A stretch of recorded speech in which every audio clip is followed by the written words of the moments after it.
إن الحمد لله نحمده ونستعينه ونستغفره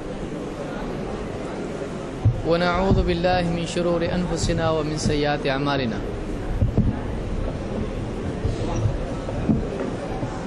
من يهده الله فلا مضل له ومن يضلل فلا هادي له وأشهد أن لا إله إلا الله وحده لا شريك له وأشهد أن محمدا عبده ورسوله أما بعد فإن خير الحديث كتاب الله وخير الهدي هدي محمد صلى الله عليه وسلم وشر الأمور محدثاتها وكل محدثة بدعة وكل بدعة ضلالة وكل ضلالة في النار.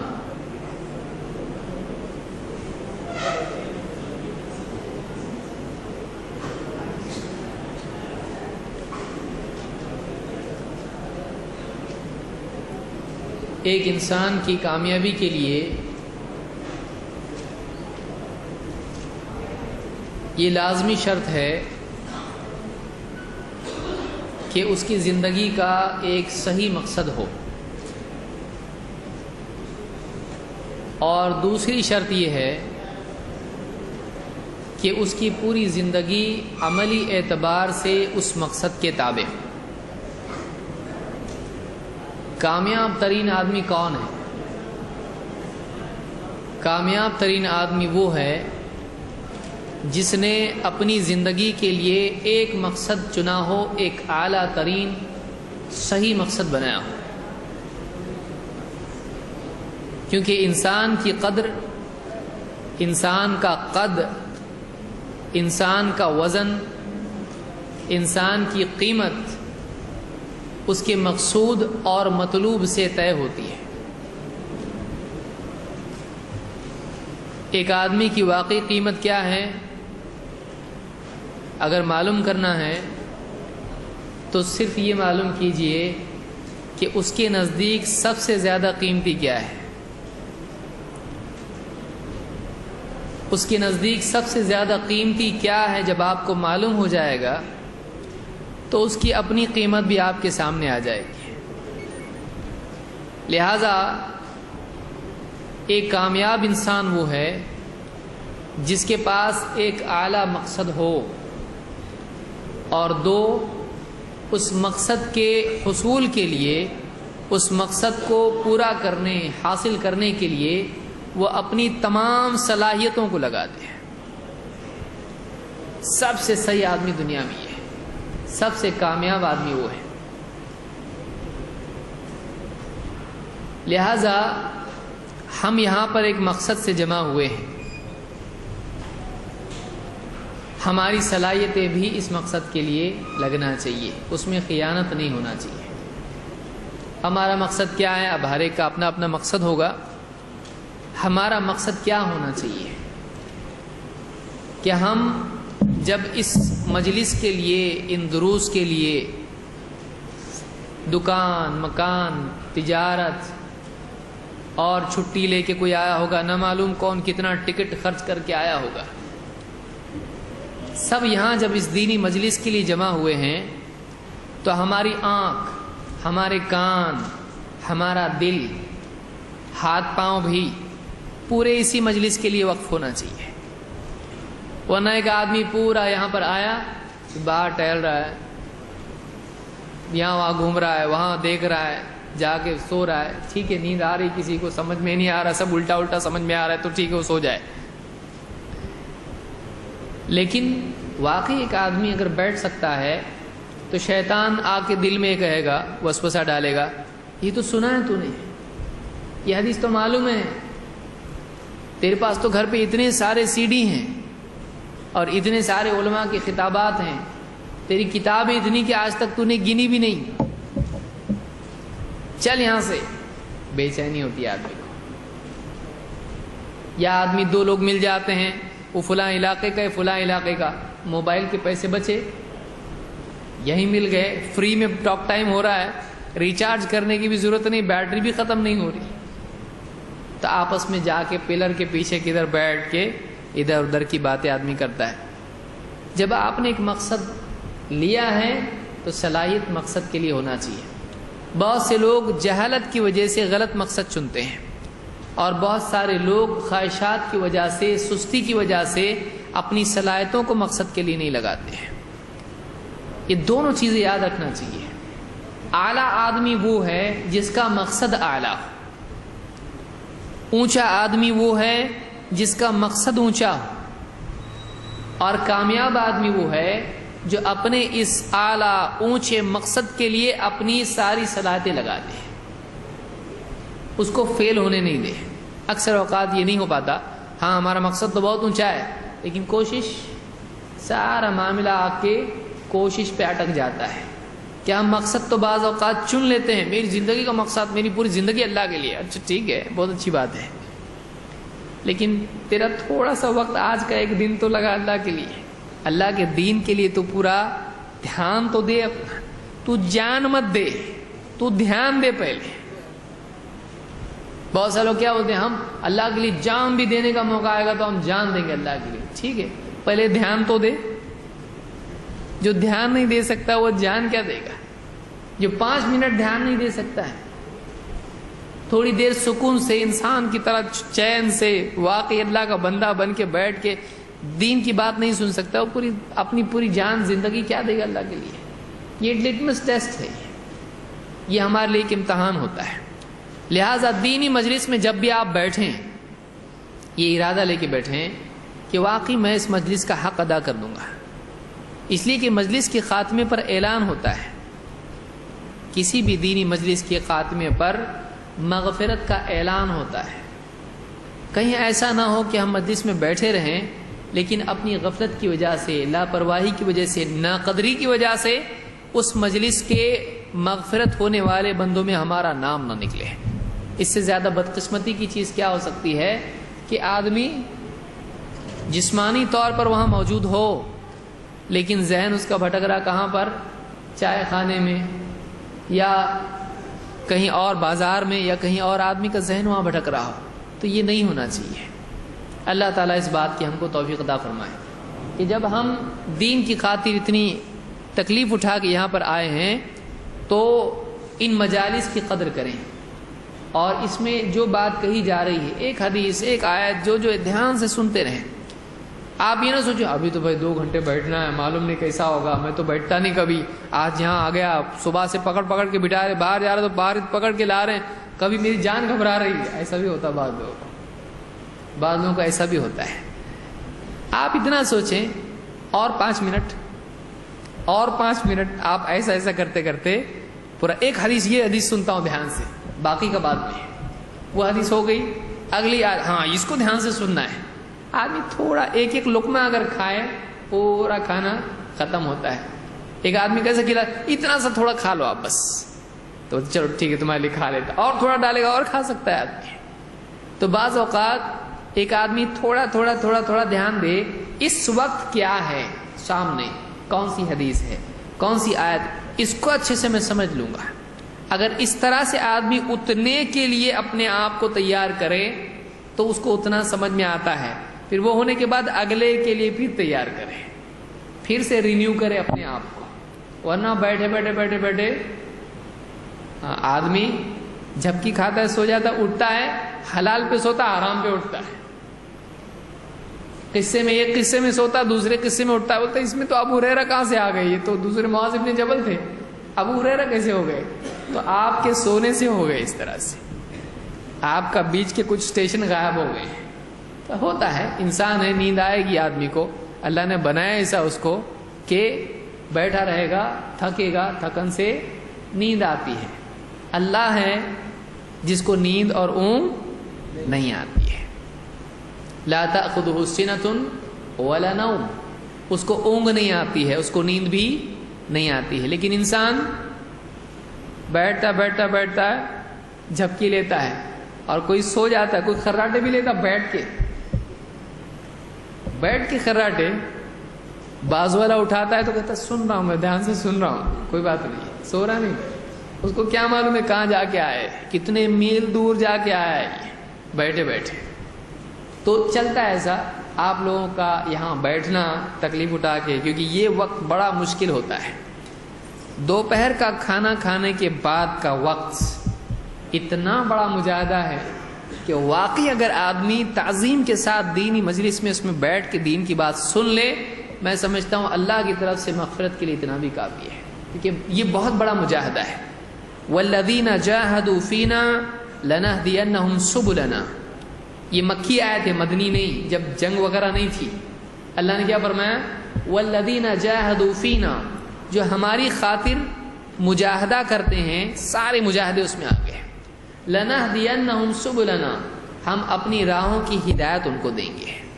تو ہدایت بقدر مشقت و بقدر مجاہدہ، جتنا ہم دین کے لیے تکلیف اٹھائیں گے، واقعی تکلیف، زبردستی کی تکلیف نہیں، واقعی تکلیف اٹھائیں گے نفس کے خلاف، اللہ کی طرف سے اتنا ہدایت ملتی ہے۔ کتنا آسان چیز ہے ہدایت، کوئی چھوٹی چیز ہے؟ ہدایت بہت بڑی چیز ہے۔ تو تھوڑی تکلیف اٹھا کے اگر ہدایت ملتی ہے بہت بڑی بات ہے، کیونکہ ہم کو سورہ فاتحہ میں اللہ نے کیا مانگنے کے لیے کہا؟ ہدایت۔ اہدنا الصراط المستقیم، اے اللہ ہم کو صراط مستقیم کی ہدایت دے۔ تو ہدایت وہ چیز ہے کہ جو ہر رکعت میں مانگنے کی چیز ہے، چاہے وہ فرض ہو یا نفل ہو، ہر رکعت میں مانگنے کی اگر کوئی چیز ہو سکتی تو کیا ہے؟ ہدایت۔ اور اللہ نے ہدایت کو کس کے ساتھ جوڑا ہے؟ مجاہدہ۔ ہم نفس کے خلاف لڑیں، ہدایت ملے گی۔ اسی لیے روزے کے بارے میں بھی کیا ہے؟ تقویٰ ملتا ہے آدمی کو جب روزہ رکھتا ہے آدمی۔ کیوں؟ روزہ بھی کیا ہے؟ نفس کے خلاف لڑنا ہے، اس سے آدمی کو تقویٰ ملتا ہے، اور تقویٰ سے ہدایت آسان ہوتی ہے۔ اس لیے اللہ نے کیا فرمایا؟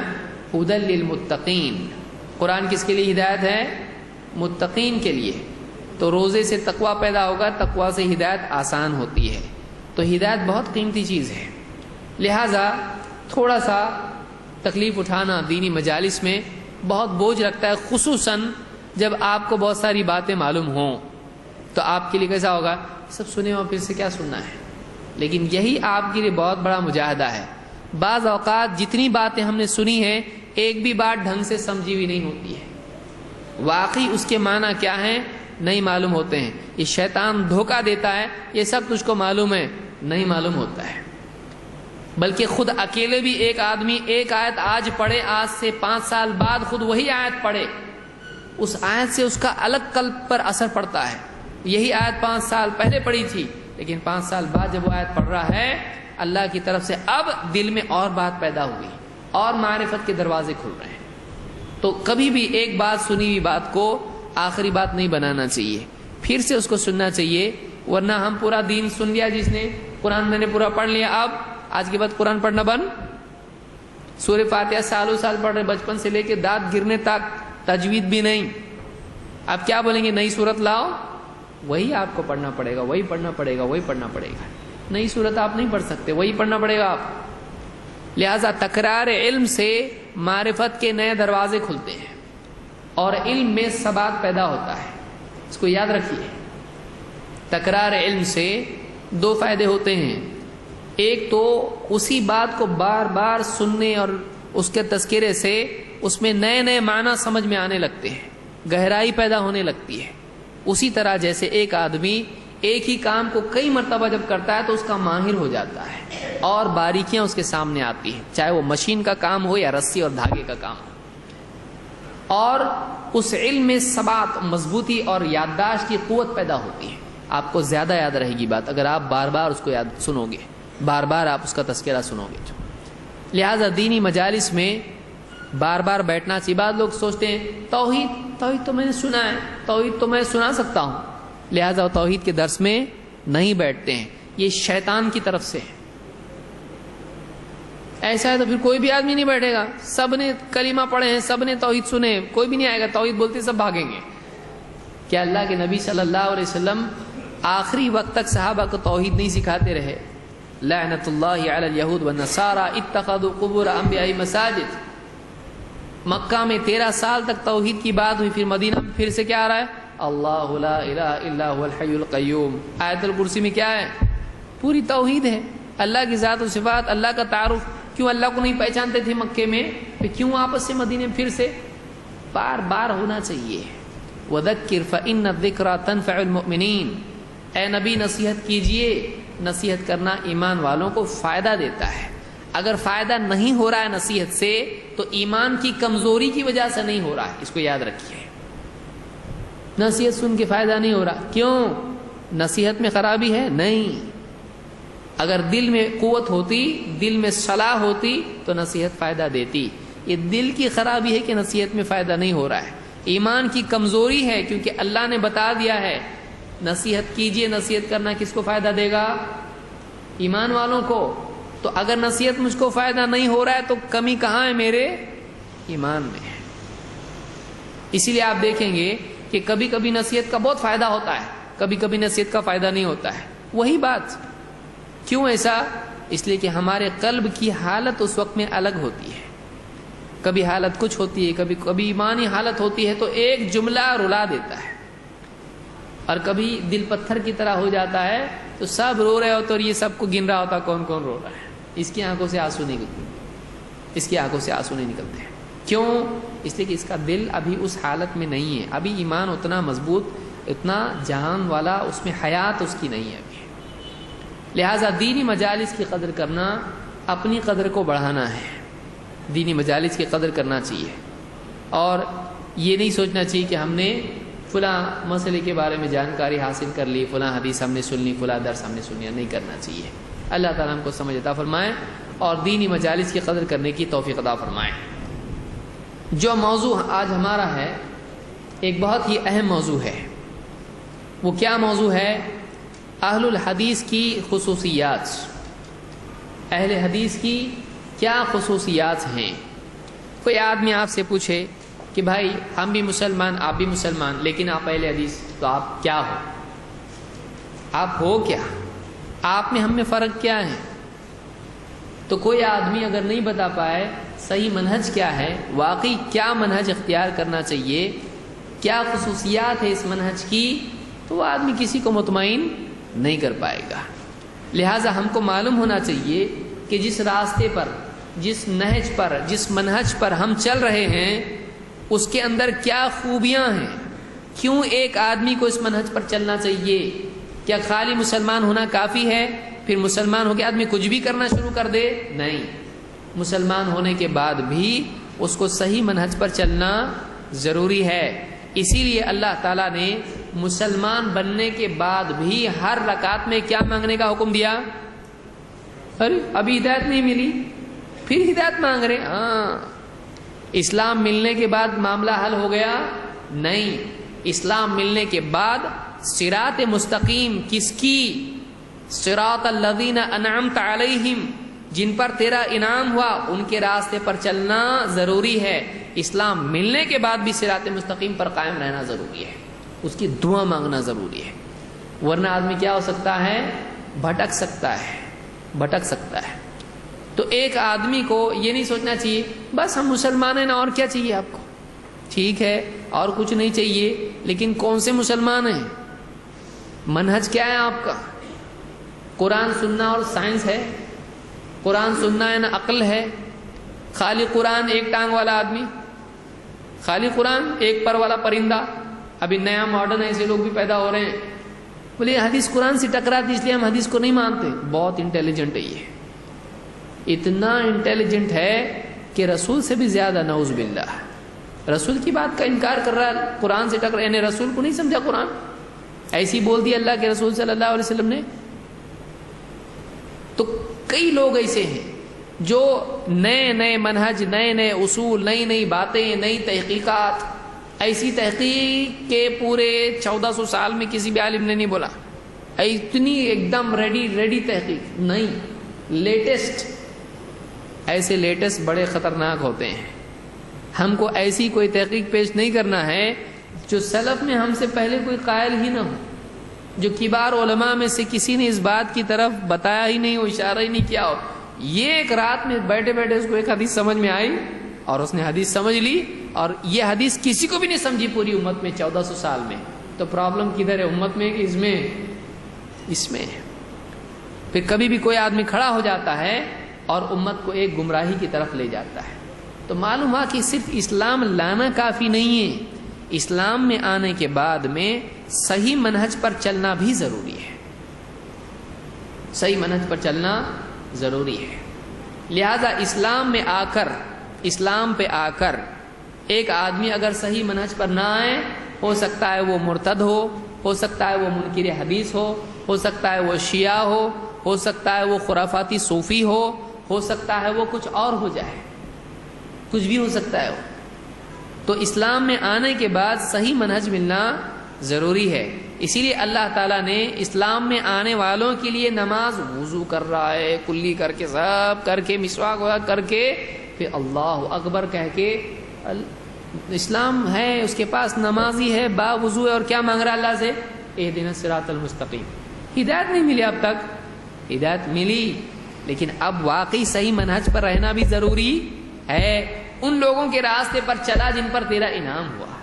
تو یہ منہج سلف کا منہج ضروری ہے. اسی کا نام اہل حدیث ہے. اہل حدیث کیا ہے؟ اہل الحدیث وہ لوگ ہیں جو اللہ کے نبی صلی اللہ علیہ وسلم اور صحابہ اور پھر صحابہ کے نقش قدم پر چلنے والے جو لوگ آئے ان کے راستے سے ہٹ کے نہیں چلتے ہیں. ان کو کیا بولتے ہیں؟ اہل حدیث. اور ان کا بنیادی اصول کیا ہے؟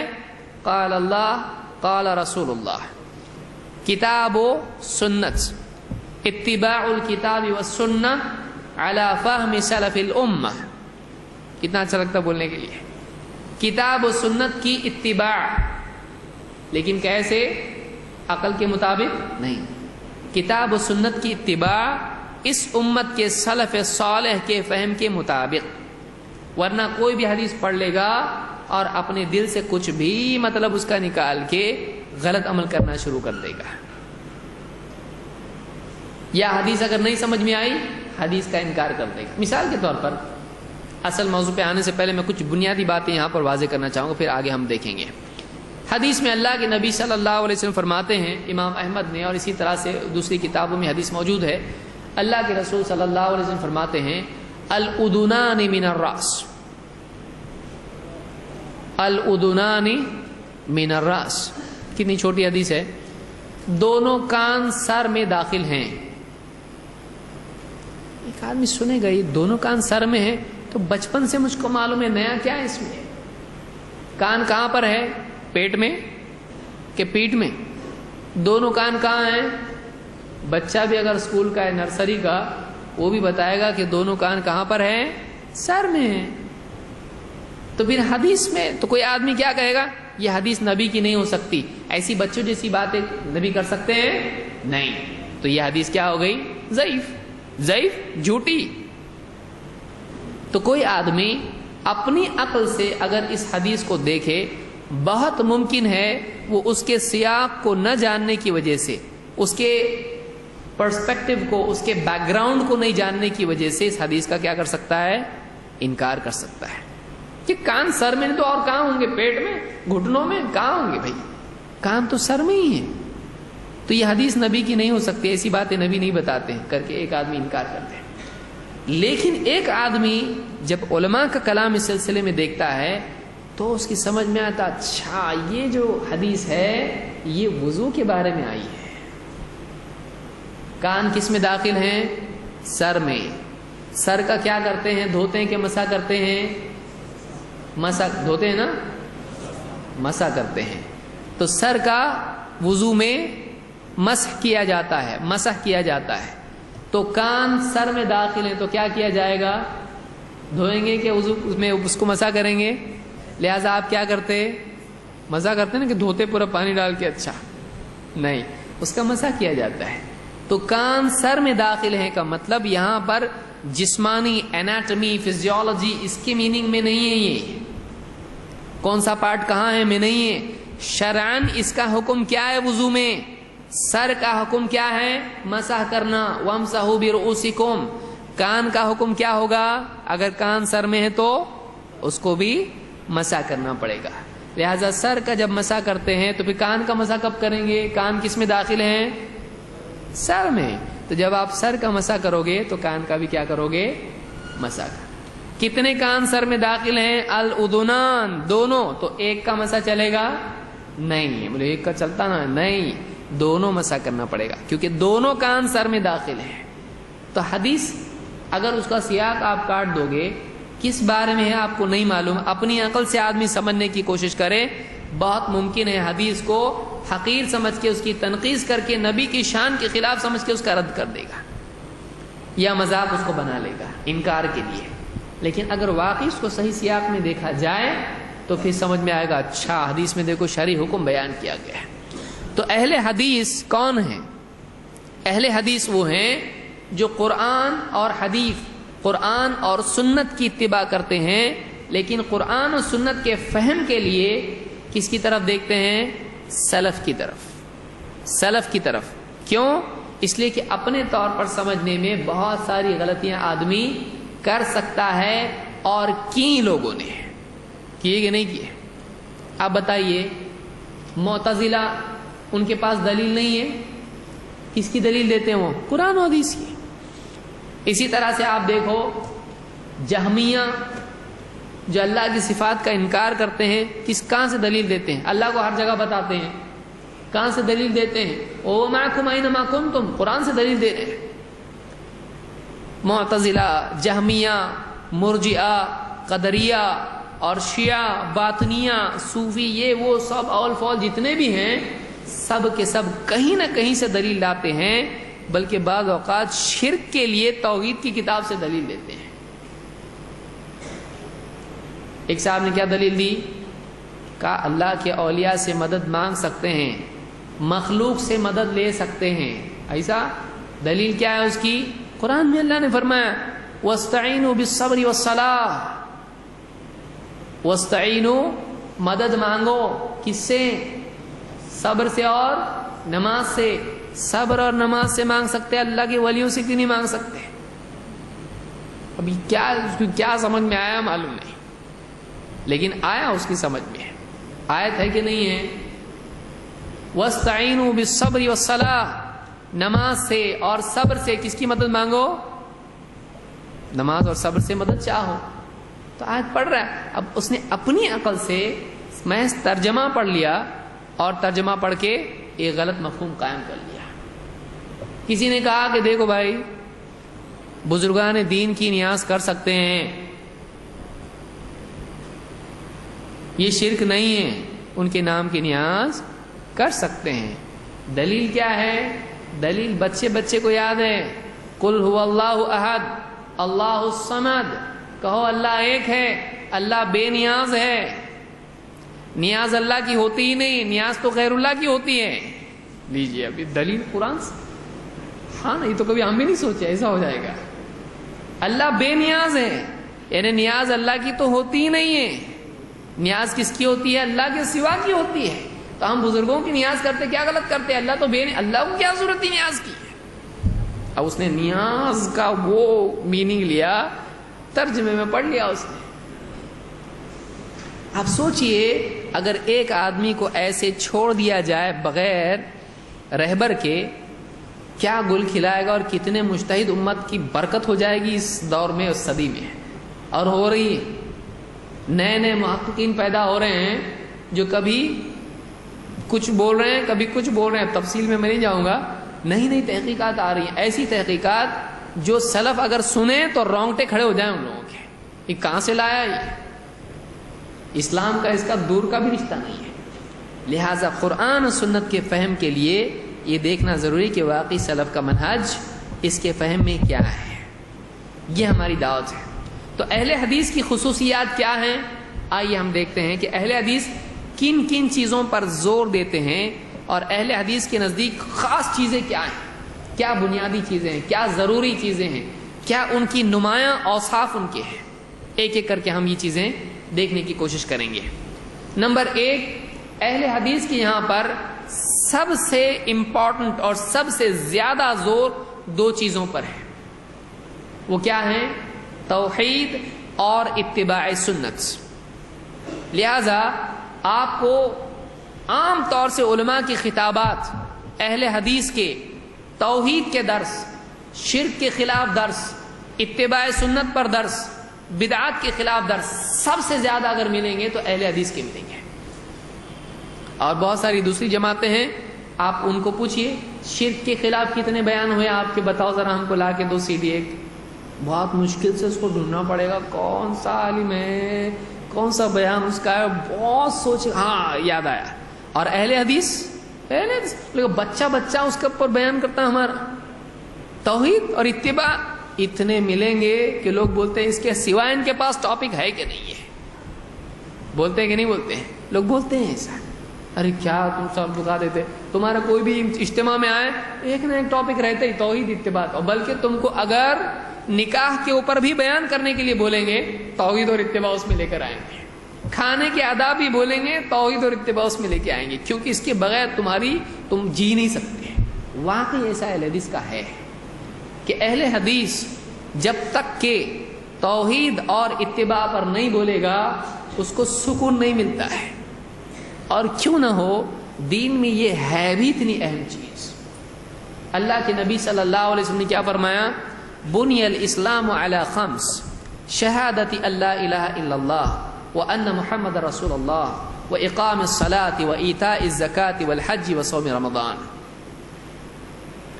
اسلام کی بنیاد 5 چیزوں پر رکھی گئی ہے۔ پہلی چیز لا الہ الا اللہ محمد الرسول اللہ، اس کی گواہی دینا۔ 2 نماز قائم کرنا، 3 زکوٰۃ ادا کرنا، 4 حج کرنا، اور 5 رمضان کے روزے رکھنا، اور بعض روایات میں تقدیم و تاخیر بھی عبداللہ ابن عمر ہی کی روایت میں۔ تو ان میں سب سے پہلے کیا آیا اسلام کی بنیادوں میں؟ لا الہ الا اللہ محمد رسول اللہ، لا الہ الا اللہ توحید، محمد رسول اللہ اتباع سنت۔ اس کے بغیر دین کا تصور ہو سکتا ہے؟ توحید اور اتباع کیا تقاضا ہے اس کا؟ کیوں؟ توحید اور اتباع کا کیا جوڑ ہے؟ کلمے کے 2 جو حصے ہیں، 2 جو اجزاء ہیں، جو 2 ٹکڑے ہیں، پہلے میں اللہ کے سوا کسی کی عبادت نہیں کرنا، اس کا اقرار ہے، اور دوسرے میں محمد رسول اللہ صلی اللہ علیہ وسلم اللہ کے رسول ہیں، لہٰذا آپ ہی ہمارے رہبر ہیں، آپ کے قول و عمل میں ہماری ہدایت پوشیدہ ہے، آپ ہمارے لیے اسوہ نمونہ ہیں، آپ کے اقوال، آپ کے افعال ہمارے لیے ہدایت ہے۔ تو توحید اور اتباع اہل حدیث کے نزدیک بہت اہم چیز ہے، اس میں کمپرومائز ہم نہیں کرتے، اس میں ہم کمپرومائز نہیں کرتے ہیں۔ اہل حدیث توحید میں تھوڑا ایڈجسٹ کریں گے، وہ اہل حدیث نہیں ہے، وہ مسلمان ہیں کہ پہلے دیکھنا پڑے گا۔ توحید میں کیسے ایڈجسٹ کر سکتے آپ؟ تھوڑا چل جاتا، تعویذ باندھ لیں گے، پھر اس کے بعد توبہ کر لیں گے، نہیں، درگاہ پہ جائیں گے، بعد میں اللہ سے، اللہ اپنا تو ہے نا، اللہ اپنا ہی ہے، معافی مانگ لیں گے اللہ سے، نہیں، یہ اہل حدیث ہو ہی نہیں سکتا ہے۔ توحید میں، اتباع میں کبھی وہ پیچھے نہیں ہٹے گا، اس کے نزدیک بدعت ہے، وہ بدعت کو برداشت ہی نہیں کر سکتا ہے، اس کے نزدیک واقعی سنت ہی ہے جو ہدایت کی چیز ہے۔ تو اہل حدیث کی بنیادی نمایاں چیز اگر کوئی ہے تو پہلی چیز یہ ہے کہ ان کے ہاں توحید اور اتباع لازم ہے، اس کے بغیر اہل حدیث کا وجود ہی نہیں ہے۔ جس آدمی کے دل میں توحید اور اتباع کی وہ اہمیت نہیں ہو جتنی ہونا چاہیے، وہ اہل حدیث ہے نہیں واقعی۔ اہل حدیث توحید اور اتباع کے بارے میں بہت غیرت مند ہے، بہت غیرت مند ہے۔ اللہ تعالیٰ قرآن کریم میں فرماتا ہے وَلَقَدْ أُوحِيَ إِلَيْكَ وَإِلَى الَّذِينَ مِنْ قَبْلِكَ لَئِنْ أَشْرَكْتَ لَيَحْبَطَنَّ عَمَلُكَ وَلَتَكُونَنَّ مِنَ الْخَاسِرِينَ۔ یہ سورہ زمر کی آیت ہے۔ اللہ نے فرمایا اے نبی، آپ کی طرف اس بات کی وحی، اس بات کا پیغام بھیجا جا چکا ہے، اور آپ سے پہلوں کی طرف بھی۔ لَئِنْ أَشْرَكْتَ، اگر تو نے شرک کیا، لَيَحْبَطَنَّ عَمَلُكَ، تو تیرا سارا عمل برباد کر دیا جائے گا، وَلَتَكُونَنَّ مِنَ الْخَاسِرِينَ، اور تو خسارہ پانے والوں، خسارہ اٹھانے والوں، گھاٹے میں مبتلا ہونے والوں میں سے ہو جائے گا۔ لاس میں تو کب ہوگا؟ جب تو لَئِنْ أَشْرَكْتَ، شرک کرنے والا خسارے میں پڑتا ہے، شرک کرنے والا ناکام ہے، لہذا اہل حدیث ناکام نہیں ہونا چاہتا ہے۔ شرک انسان کو دنیا اور آخرت میں ناکام کرتا ہے، دنیا میں ذلیل کرتا ہے، جانوروں کی سطح پر لے جاتا ہے، دنیا میں اللہ کی مدد سے محروم کر دیتا ہے، دنیا میں شیطان کے نرغے میں داخل کر دیتا ہے، شیطان کے پنجے میں، اس کو شکنجے میں جکڑا دیتا ہے شرک. اور ایک آدمی کی عقل ماری جاتی ہے. لہم قلوب لا یفقہون بہا، اللہ نے ان کے بارے میں کہا ان کے دل ہے لیکن ان سے وہ سوچتے نہیں. شرک آدمی کو اندھا کر دیتا ہے، شرک آدمی کو اندھا کر دیتا ہے. اسی لیے آپ دیکھیے لوگ بتوں کے سامنے بیٹھے رہتے ہیں، ان کے اپنے ہاتھوں کے بنائے ہوئے ہیں، وہ اسی کے آگے بیٹھتے ہیں کہ ہمارے کام بنائیں گے، حالانکہ انہوں نے ان کو بنایا ہے، ان کے کام بنائیں گے. اپنے ہاتھوں سے لے جا کر دفن کر دیا بابا کو بھی اور ان کے گھوڑے کو بھی. اب بابا کے سامنے بھی بیٹھ رہا ہے اور گھوڑے کے سامنے بھی بیٹھ رہا ہے. اب اس کو کیا کہیں گے گھوڑے کے سامنے بیٹھنے والے کو؟ آپ ہی سوچئے. ہر آدمی کے ذہن میں آ رہا ہو اس کو کیا بولنا چاہیے کہ جو گھوڑے کی قبر کے اوپر بیٹھے، جو بلی کی قبر کے اوپر بیٹھے، اس سے زیادہ عقل سے عاری کون ہو سکتا ہے کہ جو جانوروں کی تک کے فلاں بابا کا کتا تھا، جب بھی کچھ کھاتے آدھا روٹی کا ٹکڑا پھینکتے تھے، وہ کتا فوراً آ کے ادب سے کھاتا تھا وہاں پہ اور بابا کے پاس جا کے بیٹھتا تھا. تو بابا کا جب انتقال ہوا کتا بھی مر گیا، کسی نے مار ڈالا اس کو، تو بابا کے ساتھ اس کی بھی قبر بنا دی گئی ہے. دونوں لازم و ملزوم ہیں. یہ بابا کے ساتھ جنت میں بھی جائے گا. اس کے قصے بھی ہوتے ہیں بہت سارے. پھر لوگ اس کے اوپر آگے چادر چڑھاتے ہیں. ایک جانور ہے وہ، کتا ہے وہ.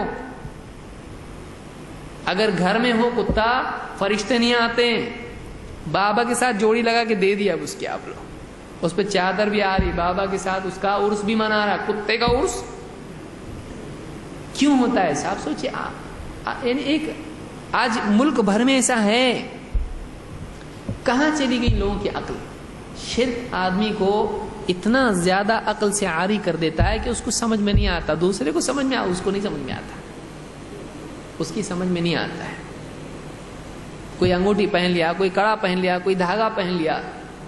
یہ دھاگا جب تک ہے تب تک کیا ہے؟ ہاں سانس چلتا رہے گا، حفاظت ہوتی رہے گی. بابا کا کڑا ہے یہ، ایک دم یہ بابا کا کڑا ہے. یہ جب تک کڑا ہے تب تک یہ کیا ہے؟ سیکیورٹی ہے. یہ کیا ہے؟ بالکل اس کے لیے فائر وال ہے، ایک دم اس کی سیکیورٹی ہوگی. کڑے سے کڑا نکالنے کو ڈرتا ہے. یہ کڑا نکال دیا مصیبت میں پڑ جائے گا ایک دم. تو کڑا ہے، کڑے کی بنیاد پر اس کی زندگی بنے گی بگڑے گی. ایک آدمی جانور کی سطح پر پہنچ جاتا ہے کہ وہ ایک دھاگے اور ایک رسی سے اپنی زندگی کے مسائل کو حل کرتا ہے. اس سے زیادہ جاہل اور کون ہو سکتا ہے؟ اولئک کالانعام بل ہم اضل، وہ چوپایوں کی طرح ہیں بلکہ اس سے گئے گزرے ہیں. تو اہل حدیث شرک کو ٹالریٹ نہیں کرتے. بہت ساری جماعتیں ہیں دعوتی کام کرتی ہیں، سب کچھ کرنے والی ذات ایک اللہ کی، کسی سے کچھ نہیں ہوتا ہے، ایک اللہ سے سب کچھ ہوتا ہے. لیکن آپ ان کی دعوت میں دیکھیں گے کہ وہ بت پرستی کے بارے میں، درگاہ پرستی کے بارے میں اور اس طرح کی جتنی شرکیہ صورتیں ہیں ان کے بارے میں کبھی کھل کے نہیں بولتے ہیں. اہل حدیث کا یہ طریقہ نہیں کہ گول گول ایسا بولا جائے کہ واقعی سمجھ میں آئے نہیں. اہل حدیث کی دعوت یہ ہے صاف ستھرائی کے ساتھ ادب اور احترام کا تقاضا دیکھتے ہوئے بات صریح کی جائے.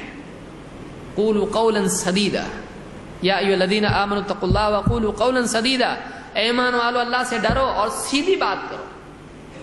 اہل حدیث کے یہاں شرک میں کمپرومائز نہیں ہے. ایسا بھی چلتا ویسا بھی چلتا، نہیں چلتا ہم کو ایسا شرک نہیں چلتا ہم کو. ہاں لیکن ہم کیا کرتے ہیں؟ ہم اولیاء کو مانتے ہیں، اولیاء سے مانگتے نہیں ہیں. تھوڑا پیار محبت سے سمجھانا، لیکن صراحتاً بھائی ہم نہیں کرتے. ہم اولیاء کی درگاہ پہ جا کر سجدے نہیں کرتے ہیں، ان سے نہیں مانگتے، ان کے نام کی نظر و نیاز نہیں کرتے، ان کے نام کی کندوری نہیں کرتے، یہ نہیں کرتے، وہ نہیں کرتے، کنڈے نہیں مناتے، ہم 11ویں نہیں مناتے، نہیں کرتے ہم لوگ. اس لیے کہ ہمارے یہاں نہیں چلتا ہے یہ. ہم ایک اللہ کی عبادت کرتے ہیں. قل ان صلاتی و نسکی و محیای و مماتی للہ رب العالمین. اے نبی آپ کہیے میری نماز، میری قربانی، میرا جینا، میرا مرنا اللہ رب العالمین کے لیے ہے. ہم اس کے لیے نہیں کرتے، ہم اللہ کے لیے کرتے ہیں. تو شرک، توحید، یہ معاملہ اہل حدیث کے نزدیک بہت امپورٹنٹ، بہت سنگین ہے. اتباع سنت اہل حدیث کے نزدیک بہت اہم مسئلہ ہے کہ زندگی کے تمام معاملات میں اگر طریقہ قابل اقتداء ہے تو وہ اللہ کے نبی صلی اللہ علیہ وسلم کا ہے. پھر فلاں عالم کا یہ فتویٰ ہے، فلاں نے بابا یوں فرماتے ہیں، ہمارے باپ دادا تو ایسے کرتے تھے، سب اپنی جگہ ٹھیک ہوں گے. نبی سے بڑھ کے کوئی نہیں. اللہ کے نبی صلی اللہ علیہ وسلم کی جب بات آ جائے تو ماننے کے سوا کوئی چارہ نہیں ہے. فلا وربک لا یؤمنون حتی یحکموک فیما شجر بینہم ثم لا یجدوا فی انفسہم حرجا مما قضیت ویسلموا تسلیما. فلا وربک لا یؤمنون، نہیں، تیرے رب کی قسم وہ ہرگز ایمان والے نہیں ہو سکتے. لا یؤمنون کون؟ حتی یحکموک فیما شجر بینہم، یہاں تک کہ اے نبی اپنے آپسی جھگڑوں میں وہ آپ کو حکم نہ بنا لیں، آپ کو جج نہ بنا لیں، وہ ایمان والے ہو ہی نہیں سکتے. ثم لا یجدوا فی انفسہم حرجا مما قضیت، پھر آپ جو فیصلہ دیں اس سے اپنے جی میں کوئی تنگی نہ پائیں. کیا میرے خلاف نبی نے فیصلہ دے دیا؟ نہیں، جی میں تنگی نہیں ہونا چاہیے. نبی نے اگر دیا ہے فیصلہ یہی حق ہے، چاہے میرا نفس مانے نہ مانے، میرا دل مانے نہ مانے، یہی حق ہے. اس سے ناپسندیدگی دل میں نہ ہو، نفرت دل میں نہ ہو. وَيُسَلِّمُوا تَسْلِيمًا، اور پوری طرح اس کے لیے سر تسلیم خم کر دیں، مان لیں اس کو، پریکٹیکلی بھی اس کو تسلیم کر لیں. ہاں میں مانتا ہوں اس بات کو، اپنی زندگی میں اس کو قبول کر لے، داخل کر دے کہ ہاں جب یہ ہے تو ہم کریں گے، اس کو مان لیتے ہیں، ہم اس کو ہاں مانتے ہیں. تو اہل حدیث کے نزدیک یہ چیز بہت اہم ہے، توحید اور اتباع. اللہ تعالیٰ قرآن کریم میں فرماتا ہے یا ایھا الذین آمنوا، اے ایمان والو، اطیعوا اللہ و اطیعوا الرسول ولا تبطلوا اعمالکم، اے ایمان والو اللہ کی فرما برداری کرو، اللہ کے رسول کی فرما برداری کرو، اور اپنے اعمال کو برباد مت کرو. اپنے اعمال کو برباد مت کرو، یعنی اللہ اور اس کے رسول کی نافرمانی کر کے، دین میں اپنی خواہشات سے بدعات نکال کے، منمانے طریقوں کو شریعت کا مرتبہ دے کر، رسم و رواج کو دین بنا کر، باپ دادا کو رسول کا مرتبہ دے کر، کسی پیر اور کسی بزرگ کو اور کسی عالم کو رسول کا مقام دے کر تم اپنے اعمال کو برباد مت کرو. اللہ اور اس کے رسول کی مانو، اللہ اور اس کے رسول کی مانو. یہ بنیادی چیز ہے جو اہل حدیث کی ہے. اہل حدیث شروع یہاں سے ہوتا ہے، اس کا پہلا سبق یہ ہے. یہ سبق جس نے نہیں پڑھا اس کو باقی سب سبق بند کر کے پہلے یہ سبق پڑھنا چاہیے. توحید اور اتباع یہ ہمارا پہلا سبق ہے. کیوں؟ یہی وہ سبق ہے جو سب سے پہلے اسلام میں داخل ہوتے وقت پڑھایا جاتا ہے. کوئی آدمی مسلمان ہو رہا، کیا کرتے ہیں اس کو؟ سورہ فاتحہ پڑھاتے، فاتحہ دو جلدی سے کرتے ایسا، یا نعت پڑھاتے اس کو، کیا پڑھاتے اس کو؟ ہاں سلام پڑھو یا نبی سلام علیکہ، کیا کرتے ہیں اس کو؟ سب سے پہلی چیز جب اسلام میں داخل ہوتا ہے، یہ داخل ہونے کا عمل ہے، اشہد ان لا الہ الا اللہ، میں اس بات کی گواہی دیتا ہوں کہ اللہ کے سوا کوئی عبادت کے لائق نہیں، واشہد ان محمدا عبدہ ورسولہ، اور میں اس بات کی گواہی دیتا ہوں کہ محمد صلی اللہ علیہ وسلم اللہ کے بندے اور اللہ کے رسول ہیں. میرے رسول محمد صلی اللہ علیہ وسلم ہے، اللہ کا پیغام لے کر آنے والے محمد صلی اللہ علیہ وسلم ہیں، اللہ کی طرف سے آنے والی ہدایت کے حامل محمد صلی اللہ علیہ وسلم ہیں. آپ کی بات ماننے میں ہدایت ہے، آپ کی بات ماننے میں اللہ کی رضا ہے، ورنہ اللہ ناراض ہوگا. یا ایھا الذین آمنوا اطیعوا اللہ واطیعوا الرسول، اے ایمان والو اللہ کی مانو، رسول کی مانو. ولا تبطلوا اعمالکم، اور نافرمانی کر کے اپنے اعمال کو برباد مت کرو، اپنے اعمال کو برباد مت کرو. تو اہل حدیث کے نزدیک توحید اور اتباع بنیادی چیزیں ہیں. مرتے مرتے تک اہل حدیث دعوت دے گا تو توحید اور اتباع کی دے گا، اس کو چین نہیں آئے گا، آخری دن بھی وہ وہی بول کے مرے گا. اس کو بولتے ہیں اہل حدیث. اسی لیے آپ دیکھیں گے محدثین میں سے بعض محدثین کا آخری وقت آیا، انہوں نے آخری وقت میں جب ان کو تلقین کی ساتھ والوں نے، تو انہوں نے آخری وقت میں اپنی سند سے حدیث بیان کی، من قال لا الہ الا اللہ دخل الجنہ، جس نے لا الہ الا اللہ کا اقرار کیا وہ جنت میں جائے گا. یہ حدیث بول کے ان کی موت ہوئی، مرتے مرتے لا الہ الا اللہ کی حدیث بیان کر کے وفات ہوئی ان کی. تو اہل الحدیث یہ ہیں، ان کی زندگی میں توحید اور اتباع نمایاں مقام رکھتے ہیں. نمبر 2، اہل حدیث کی خصوصیات میں سے ایک خصوصیت یہ بھی ہے کہ اہل حدیث دین کے سلسلے میں دلائل قرآن و سنت کے لیتے ہیں اور ان کے مقابلے میں عقل نہیں چلاتے ہیں. دیکھیے عقل چلاتے ہیں لیکن دلائل کے مقابلے میں نہیں چلاتے ہیں. ایک آدمی گاڑی چلا رہا ہے اور سامنے کوئی گر گیا تو اس پہ سے بھی چلاتا نہیں, تو بولے گاڑی چلنے کے لیے ہے, آدمی بیچ میں اس کے اوپر سے نہیں جا سکتا, تھوڑا بریک مارنا پڑے گا, ابھی اس کو ہٹنے دو پھر تم آگے جا سکتے ہو. آپ دلائل کو پھلان کے دلائل کے اوپر سے اپنی گاڑی چلا سکتے, عقل کی نہیں. آپ کو گاڑی کیا کرنی پڑے گی؟ روکنی پڑے گی. اگر دلائل کے مقابل آپ عقل چلاتے ہو تو یہ کس کے طریقے پہ چلنا ہوگا؟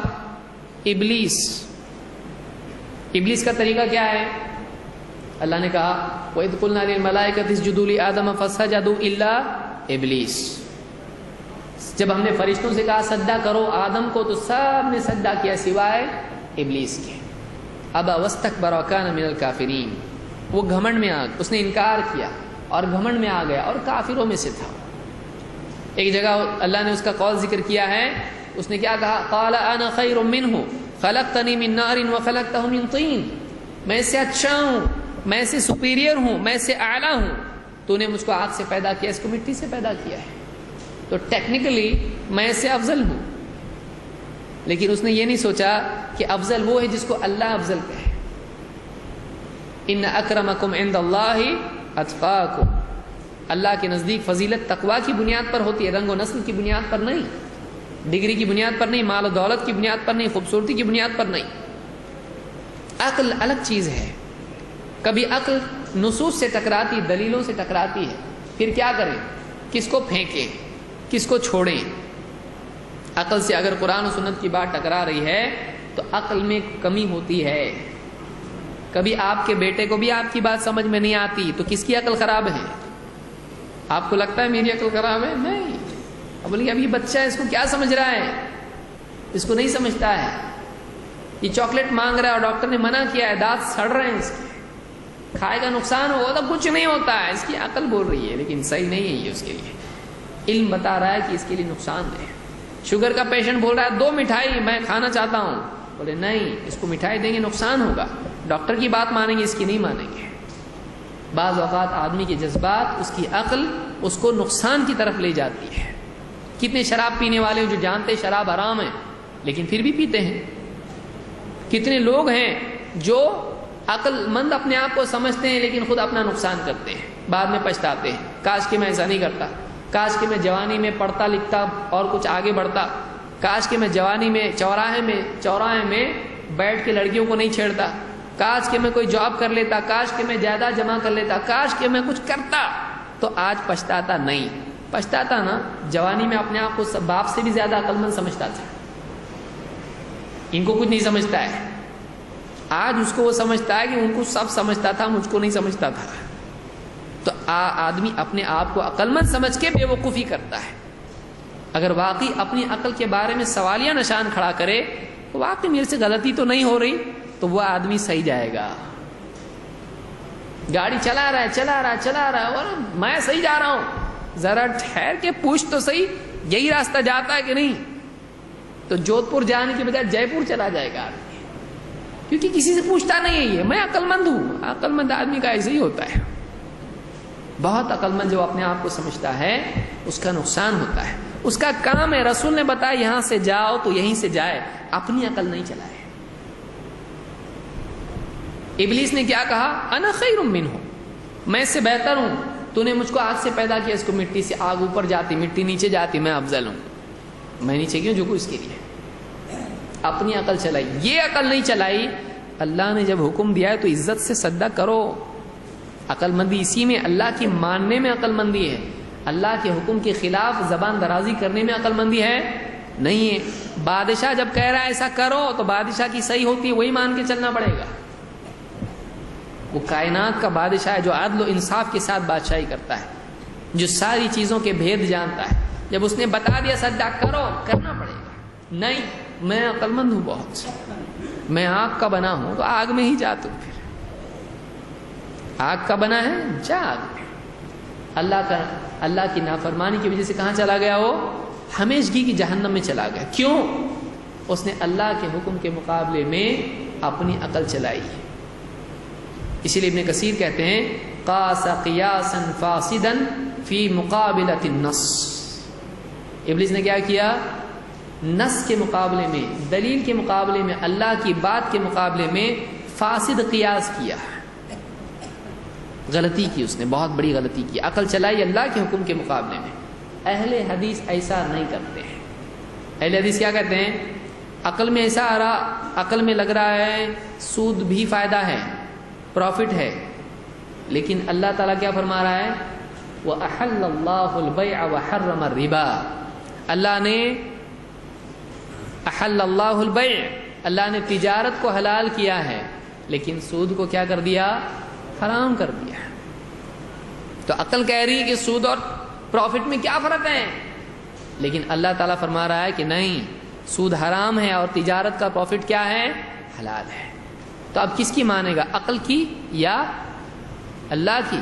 اللہ کی ماننا پڑے گی. یہ اہل حدیث ہے، یہ اہل حدیث ہے کہ دلائل کے مقابلے میں اپنی عقل استعمال نہیں کرتا. اہل حدیث دلائل کے سمجھنے کے لیے عقل استعمال کرتا ہے، دلائل کے سمجھنے کے لیے عقل استعمال کرتا ہے. عقل استعمال کرنا ہے لیکن دلائل کے مقابلے میں نہیں، اللہ اس کے رسول کی بات کے رد کرنے کے لیے نہیں، بلکہ اس کو سمجھنے کے لیے، اس کے صحیح فہم کے لیے. جیسے دیکھیے اللہ تعالیٰ نے فرمایا وَيَسْأَلُونَكَ عَنِ الرُّوحِ، لوگ آپ سے اے نبی روح کے بارے میں پوچھتے ہیں. قُلِ الرُّوحُ مِنْ أَمْرِ رَبِّي، آپ کہیے روح میرے رب کے حکم سے ہے.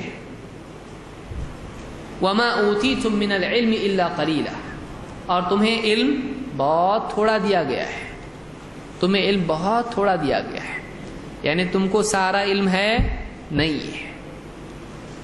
ہم کو سب کچھ معلوم ہے نہیں. کوئی ہے ایسا جو علم صاحب معلوم ہے مجھ کو، ہم کو اپنے بارے میں نہیں معلوم ہے. ایسا کیسا ہوتا؟ ہم کو اپنے بارے میں نہیں معلوم ہے. ہم کو خواب کیوں آتے ہیں؟ سوچے گا کہ سائنسدانوں کے پاس جواب نہیں ہے. ابھی ریسنٹلی ایک آرٹیکل آیا تھا، اب تک سائنسدانوں کو معلوم نہیں ہے خواب کیوں آتا. اس کے لیے بھی 3-4 تھیوری ہیں، ہو سکتا ایسا ہو سکتا ہو ایسا. ارے اتنے زمانے سے آپ سو رہے ہیں، کب جاگیں گے آپ؟ اب تک آپ کے پاس اس کا جواب نہیں. خواب کیوں آتا؟ جواب ہی نہیں ہے. یہ ایک مثال میں بیان کر رہا ہوں، ایسی کئی مثالیں ہیں. نہیں معلوم سائنسدانوں کو، اتنی موٹی بات ہے. سوتا آدمی خواب دیکھتا واپس جاگتا، لیکن خواب کیوں آتا نہیں معلوم. خواب میں ہمیشہ ہم ہی کیوں ہوتے ہیں؟ آپ نے کبھی کوئی ایسا خواب دیکھا جس میں آپ نہیں تھے؟ ہمیشہ رہتے آپ اپنے خواب میں. کیوں ایسا کیوں؟ کیا ہر خواب میں آپ رہتے؟ ایسا کیوں؟ ایسا خواب نہیں دیکھتے آپ کیا آپ نہیں تھے اس کے اندر؟ ایسا کیوں؟ نہیں جواب اس کا کوئی. ایسے کئی سوالات ہیں. روح کیا ہوتی ہے؟ آدمی مرتا ہے تو اس میں سے کیا کم ہوتا ہے؟ کیا چیز اس میں سے نکل جاتی ہے کہ وہ مر جاتا ہے؟ ورنہ ہڈی وہی، پسلی وہی، گوشت وہی، آنکھیں ویسی، سب کچھ ہے، خون بھی جسم میں باقی ہے. کیا کم ہوا؟ وزن کرو اس کا. کیا کم ہوا؟ یہ حرکت ہی نہیں کر رہا ہے. کیوں؟ کیا تھا وہ جو اس کے اندر سے نکلا؟ نہیں معلوم، کیونکہ وہ روح کو مانتے نہیں. تو روح نہیں تو پھر کیا ہے؟ وہ کیمیکل ریاکشن ہو رہے تھے، وہ رک گئے. باڈی میں کیمیکل ریاکشنز ہو رہے تھے، وہ لائف تھی. لائف کیا ہے؟ سائنسدان سے پوچھئے حیات کیا ہے؟ نہیں معلوم. ابھی کیا معلوم تم کو؟ کیا معلوم تم کو؟ کیوں ہم دنیا میں ہیں؟ دنیا میں سب ہمارے فائدے کا کیوں ہے؟ بھوک لگتی کھانا ہے، پیاس لگتی پانی ہے، لباس کے لیے سب کچھ ہے، یہ ہے وہ ہے، سب ہے. چلنے کے لیے 2 پاؤں ہیں، ایک ہی نہیں ہے، 2 ہیں. اور 2 ہاتھ ہیں، کھانے پینے کے لیے انگلیاں ہیں، دانت برابر وقت پر آتے ہیں، آنکھیں ہیں، کان ہیں سننے کے لیے، بات کرنے کے لیے زبان ہے، دل دھڑکتا ہے، پوچھ کے نہیں دھڑکتا ہے، خود سے دھڑکتا ہے، پھیپڑے، اتڑیاں، وجڑیاں، اور اندر سب تلی، گردے سب، اور عقل اور دماغ سب خود سے کام کرتے ہیں. خون اپنے آپ بہتا ہے، پوچھتا نہیں ہے بہو کہ نہیں. کیوں ایسا؟ نہیں معلوم. ایسا ہی ہے یہ. کیا پھر جواب ہے آپ کے پاس؟ عقل سے جواب ملے گا اس کا؟ نہیں. اس کا جواب اللہ دیتا ہے. وما خلقت الجن والانس الا لیعبدون الذی خلق الموت والحیات لیبلوکم ایکم احسن عملا. اس نے موت اور زندگی کو پیدا کیا تاکہ تم کو جانچیں کہ تم میں اعمال میں کون بہتر ہے. عقل سارے سوالات کا جواب نہیں دے سکتی. بہت اہم ترین سوالات زندگی کے ہیں، عقل جواب نہیں دیتی اس کا. آپ بتائیے کہ آنسو کیوں آتے، کیوں روتا آدمی؟ رونا کیا ہے پر یہ سمجھاؤ. آپ بیٹھ کے، آپ مجھ کو مت سمجھاؤ، آپ گھر میں اپنے آپ کو جا کے بیٹھو. رونا کیا ہے؟ آدمی کتنا بیوقوف کی طرح روتا ہے آدمی. کیا ہے کیا یہ رونا؟ نہیں سمجھا پائے گا اس کو. کیا ہوتا ہے آدمی کو؟ خوشی کس کو کہتے ہیں؟ غم کس کو کہتے ہیں؟ کیا ہے یہ؟ کیوں آدمی ہنستا ہے؟ ہنسی کیا ہے؟ آدمی کے پاس عقلی جواب ان کا نہیں ہوگا جو بیسک کوشچن زندگی کے ہیں. کہاں سے آیا، کہاں جانا ہے، کیا زندگی کا مقصد ہے. چڑیا کا مقصد ہے گھونسلہ بنانا، شہد کی مکھی کا مقصد ہے چھتا بنانا، مچھلیوں کا مقصد ہے، جھینگر کا مقصد ہے، مچھر کا مقصد ہے مکھی کام کری برابر، چاہے شہد کی ہو یا بے شہد کی. میری زندگی کا مقصد کیا ہے؟ میں کون ہوں؟ مجھ کو کیوں دنیا میں اللہ نے ڈالا؟ میں یہاں کیوں ہوں؟ میری زندگی کا مقصد کیا ہے؟ سائنس جواب دیتا ہے، عقل جواب دیتی ہے. تو عقل اس کا ایک فائدہ ہے، وہ ایک انسٹرومنٹ ہے، وہ گائیڈ نہیں ہے، وہ جج نہیں ہے. اس کا اپنا ایک فائدہ ہے، اس کو استعمال کرنا چاہیے. لہذا قرآن و سنت اور عقل، ہم یہ کرتے ہیں قرآن و سنت کو سمجھنے کے لیے عقل استعمال کرتے ہیں. قرآن و سنت کو عقل کی بنیاد پر رد نہیں کرتے. یاد ہی سمجھ میں نہیں آئی، رد. یاد سمجھ میں نہیں آ رہی، شک. انڈر لائن کرو اس کو ریڈ پین سے. نہیں سمجھ میں آ رہی آج، کچھ تو ڈاؤٹ فل ہے. ہم ایسا نہیں کرتے ہیں. اگر ہم کو قرآن و سنت کی بات معلوم ہو جائے یہ اللہ کی بات ہے، یہ رسول کی بات ہے، پھر نہیں سمجھ میں آ رہی، قصور کہاں ہے؟ میری عقل میں ہے. ویسے جیسے آپ اپنے بیٹے کو سمجھا رہے ہیں یہ شادی نکاح کیا ہوتا ہے، چھوٹا بچہ 5 سال کا، آپ اس کو سمجھا رہے ہیں نکاح کیا ہے، سمجھا سکتے ہیں آپ اس کو؟ اس کے لیے نکاح کی ایک بس تقریب، اس کا نام نکاح ہے، اس کے بعد کی زندگی اس کو نہیں معلوم ہے. موت کیا ہے اس کو نہیں سمجھ میں آ رہا. آج اس کو نہیں سمجھے گا، زندگی کا ایک عمر اس کی آئے گی، اس کو سمجھ میں آئے گا نکاح کس کو بولتے ہیں، گھریلو ذمہ داریاں کس کو بولتے ہیں، موت کس کو بولتے ہیں، تب جا کے اس کو سمجھ میں آئے گا. آپ روزانہ جاب پہ کیوں جاتے، نہیں سمجھ میں آئے گا. آج اس کو میرے ساتھ کھیلو، اس کو زیادہ صحیح وہ لگے گا. زیادہ صحیح کیا ہے، میں جاب پہ جاؤں یا تمہارے ساتھ کھیلوں؟ بولے زیادہ صحیح ہے کہ تم میرے ساتھ کھیلو. اس میں کتنا مزہ آتا ہے، جاب پہ جانے میں مزہ کہاں آتا ہے.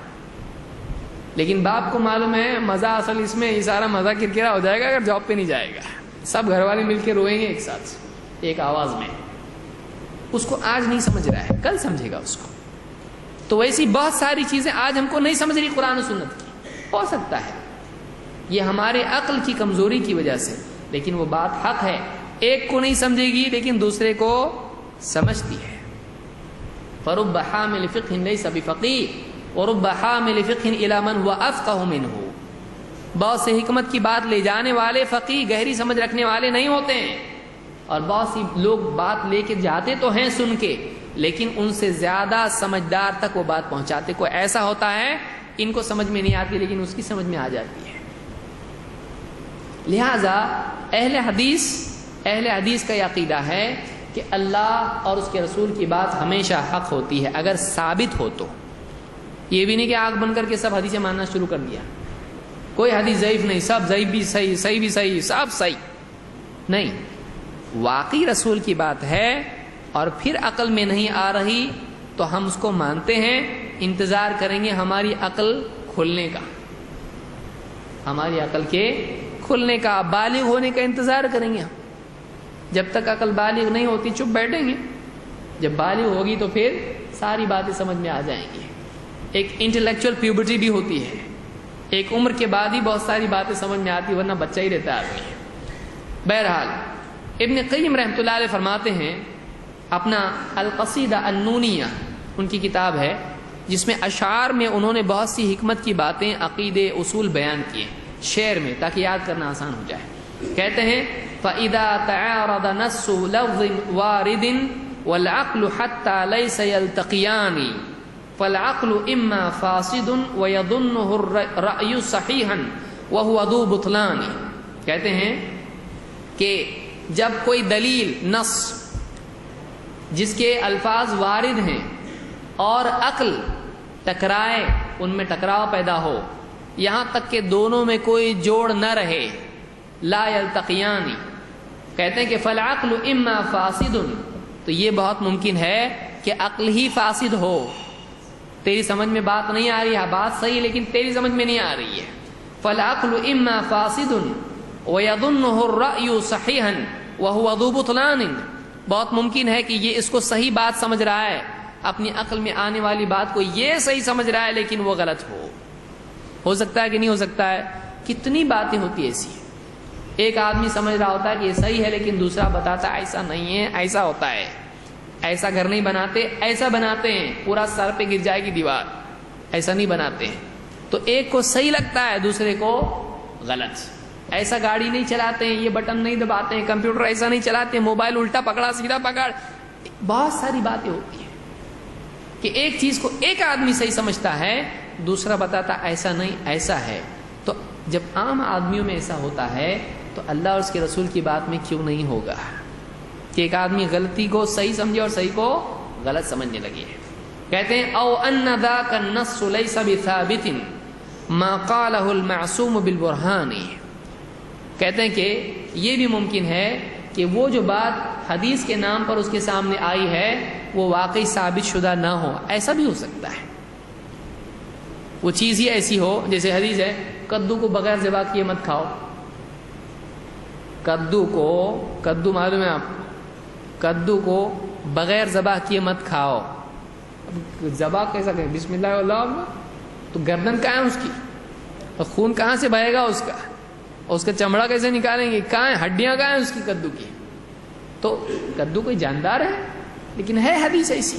اب کوئی آدمی سوچے اللہ کی نبی صلی اللہ علیہ وسلم ایسی اوٹ پٹانگ بات کیسے کہہ سکتے ہیں، لہٰذا وہ کیا کرتا ہے، نبی کے بارے میں شک کرنے لگ جاتا ہے، جبکہ یہ بات نبی کی سرے سے نہیں ہے. ایسی کئی حدیثیں ہیں جو بےہودہ باتیں لوگوں نے نبی صلی اللہ علیہ وسلم کی طرف منسوب کر دی ہیں، تو وہ نبی صلی اللہ علیہ وسلم کی بات نہیں ہے، نبی صلی اللہ علیہ وسلم کی بات وہ نہیں ہے، لیکن لوگوں نے اس کو منسوب کر دیا اللہ کے نبی صلی اللہ علیہ وسلم سے. کہتے ہیں او ان ذاک النص لیس بثابت ما قاله المعصوم بالبرہان، معصوم نبی صلی اللہ علیہ وسلم اس کو کہا ہی نہیں ہے. کہتے ہیں وَنُصُوصُهُ لَيْسَتْ يُعَارِضُ بَعْضُهَا بَعْضًا فَسَلْ عَنْهَا عَلِيمِ الزَّمَانِ، کہتے ہیں کہ دلیلیں قرآن و سنت کی باتیں آپس میں ایک دوسرے سے کبھی ٹکراتی نہیں ہیں. اگر تجھ کو نہیں سمجھ میں آتا ہے تو اپنے زمانے کے علم والے سے پوچھ لے، وہ تجھ کو سمجھائے گا. یہ بات ٹکرا نہیں رہی ہے بلکہ دونوں باتیں صحیح ہیں، دونوں باتیں بھی صحیح ہیں، یہ بات بھی صحیح، یہ بات بھی صحیح. اور وَإِذَا ظَنَنْتَ تَعَارُضًا فِيهَا فَذَا مِنْ آفَةِ الْأَفْهَامِ وَالْأَذْهَانِ، اور کہتے کہ اگر تیرا گمان ہی ہے کہ اللہ اور اس کے رسول کی باتیں آپس میں ٹکراتی ہیں تو یہ تیرے ذہن کی اور تیری عقل، تیرے فہم کی آفت ہے، مصیبت ہے تیری عقل کی، تیری عقل کمزور ہے. او ان يكون البعض ليس بثابت ما قاله المبعوث بالقرآن، کہتے ہیں کہ یا پھر ایسا ہے کہ وہ دلیل ہی ثابت شدہ نہیں ہے اور اللہ کے رسول صلی اللہ علیہ وسلم جن کو قرآن دے کر اللہ نے بھیجا آپ کی بات وہ نہیں ہے. یعنی خلاصہ کلام یہ کہ قرآن و سنت کی بات آپس میں ٹکراتی ہے نہیں، نبی صلی اللہ علیہ وسلم کی باتیں آپس میں ٹکراتی ہیں نہیں، قرآن کی بات آپس میں ٹکراتی ہے نہیں. اللہ کی طرف سے آیا ہوا علم، اللہ کی طرف سے آئی ہوئی ایک بات دوسرے سے کبھی نہیں ٹکرائے گی. لو اللہ نے خود فرمایا وَلَوْ كَانَ مِنْ عِنْدِ غَيْرِ اللَّهِ لَوَجَدُوا فِيهِ اخْتِلَافًا كَثِيرًا، اگر یہ قرآن اللہ کی بجائے کسی اور کی طرف سے ہوتا تو تم اس میں بہت سا اختلاف پاتے ہیں. معلوم ہوا کہ جو اللہ کی طرف سے نہیں ہے اس میں اختلاف ہوتا ہے، جو اللہ کی طرف سے اس میں اختلاف نہیں ہوتا ہے، اس میں ٹکراؤ نہیں ہوتا ہے. تو قرآن بھی اللہ کی طرف سے ہے اور اللہ کے نبی صلی اللہ علیہ وسلم کی باتیں بھی اللہ کی طرف سے ہیں. اللہ نے آپ کو سکھایا، آپ نے لوگوں کو بتایا. تو اہل حدیث کا عقیدہ یہ ہے کہ قرآن و سنت کی باتیں آپس میں ٹکراتی نہیں ہیں، اور اگر عقل سے کوئی بات ٹکرائے تو عقل کے مقابلے میں کس کو دلیل ترجیح دینا چاہیے؟ قرآن و سنت کو. یہ اہل حدیث کا اصول ہے. یہ دوسرا اصول ہے. عقیدے کے سلسلے میں بہت سارے لوگ عقل چلا کر نصوص کو رد کرنے کی کوشش کرتے ہیں. جیسے مثال کے طور پر جعفر بن عبداللہ رحمہ اللہ فرماتے ہیں جاء رجل الی مالک بن انس، ایک آدمی مالک بن انس کے پاس آیا، امام مالک. فقال یا ابا عبداللہ، کہنے لگا اے ابو عبداللہ، الرحمن علی العرش استوى کیف استوى، رحمان عرش پر مستوی ہوا، کیسے مستوی ہوا، کیسے مستوی ہوا. قال فما رأيت مالكا وجد من شيء كموجدته من مقالته، کہتے کہ میں نے امام مالک کو کبھی کسی بات پر اتنا پریشان نہیں دیکھا، کسی بات کا اتنا اثر لیتے نہیں دیکھا جتنا انہوں نے اس بات کا اثر کیا. اور کہتے ہیں وعلاه الرحضاء یعنی العرق، ان کے چہرے پر پیشانی پر پسینہ آ گیا، امام مالک کو پسینہ آ گیا. قال واطرق القوم وجعلوا ينتظرون ما ياتي منه فيه، لوگ جو آس پاس بیٹھے ہوئے تھے انہوں نے امام مالک کو دیکھنا شروع کیا کہ دیکھیں آپ جواب کیا دیتے ہیں. سوال پوچھا کہ رحمان عرش پر مستوی ہوا تو کیسے، امام مالک کیا جواب دیتے دیکھیں. قال فسر عن مالک، کہتے ہیں کہ امام مالک سے وہ جو گھبراہٹ کی، پسینے کی، غصے کی کیفیت تھی وہ دور ہو گئی. فسر عن ذلك فقال الكيف غير معقول والاستواء منه غير مجهول والإيمان به واجب والسؤال عنه بدعة فإني أخاف أن تكون ضالا وأمر به فأخرج. شرح اصول اعتقاد اہل سنہ والجماعہ میں اللالکائی نے اس کو روایت کیا ہے. امام مالک نے کیا جواب دیا، اس نے پوچھا، سوال کیا تھا، اللہ تعالیٰ عرش پر مستوی ہے کیسے. امام مالک نے جواب دیا کہ الکیف غیر معقول، اللہ کے عرش پر مستوی ہونے کی کیفیت عقل میں نہیں آ سکتی ہے. والاستواء منہ غیر مجہول، اور اللہ کا عرش پر مستوی ہونا ایک غیر معلوم چیز نہیں ہے، ہم کو معلوم ہے اللہ عرش پر ہے. اور نمبر 3 والایمان بہ واجب، اس بات پر، اس خبر پر کہ اللہ عرش پر مستوی ہے ایمان لانا لازم ہے. والسؤال عنہ بدعہ، اور اس کے بارے میں باریک باریک سوال پوچھنا بدعت ہے. استوا کے بارے میں باریکیاں اور سوالات اور کھود کرید کرنا کیا ہے، بدعت ہے، کیونکہ نہ نبی نے کیا نہ صحابہ نے کیا. فإنی اخاف ان تکون ضالا، اور میں ڈرتا ہوں کہ کہیں تم گمراہ نہ ہو جاؤ، مجھے ڈر ہے کہ شاید تم گمراہ ہی ہو. فأمر به فأخرج، حکم دیا امام مالک نے، نکالو اس کو مسجد سے باہر، اس کو مسجد سے باہر نکالو، یہ گمراہ آدمی ہے، اللہ کے بارے میں ایسے سوال پوچھتا ہے، نکالو اس کو مسجد سے. تو اس روایت سے معلوم ہوا کہ سلف اللہ کی صفات کے بارے میں عقلی بحثیں کرنا پسند نہیں کرتے تھے، دلائل کے مقابلے میں عقلی بحثیں کرنا پسند نہیں کرتے تھے. لہذا عقل استعمال کرنا چاہیے. عقل کا صحیح استعمال یہ ہے کہ اس کو کتاب و سنت کے تابع کیا جائے. اگر آپ کتاب و سنت کو عقل کے تابع کر دو گے تو معاملہ گڑبڑ ہو جائے گا، معاملہ گڑبڑ ہو جائے گا. بہرحال تیسری چیز کیا ہے، اہل حدیث کی خصوصیات میں سے تیسری چیز یہ ہے کہ اہل حدیث قصوں، الہامات، منامات سے استدلال نہیں کرتے ہیں. فلاں بزرگ، جسے میں نے بتایا فلاں بزرگ ایسے تھے کہ جو بیٹھتے تھے تو الا اللہ الا اللہ الا اللہ الا اللہ ایسا کرتے تھے. ایسا جب کرتے تھے تو ان کے پورے جسم سے نور نکلتا تھا. تو اب کوئی آدمی بس میں نے اپنی آنکھوں سے دیکھا نور،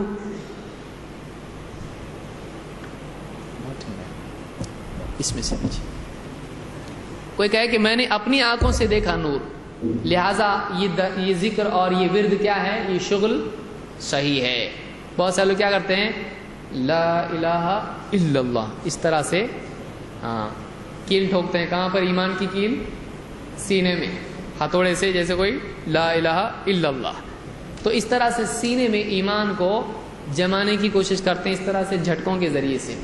تو یہ اسلام میں ہے نہیں.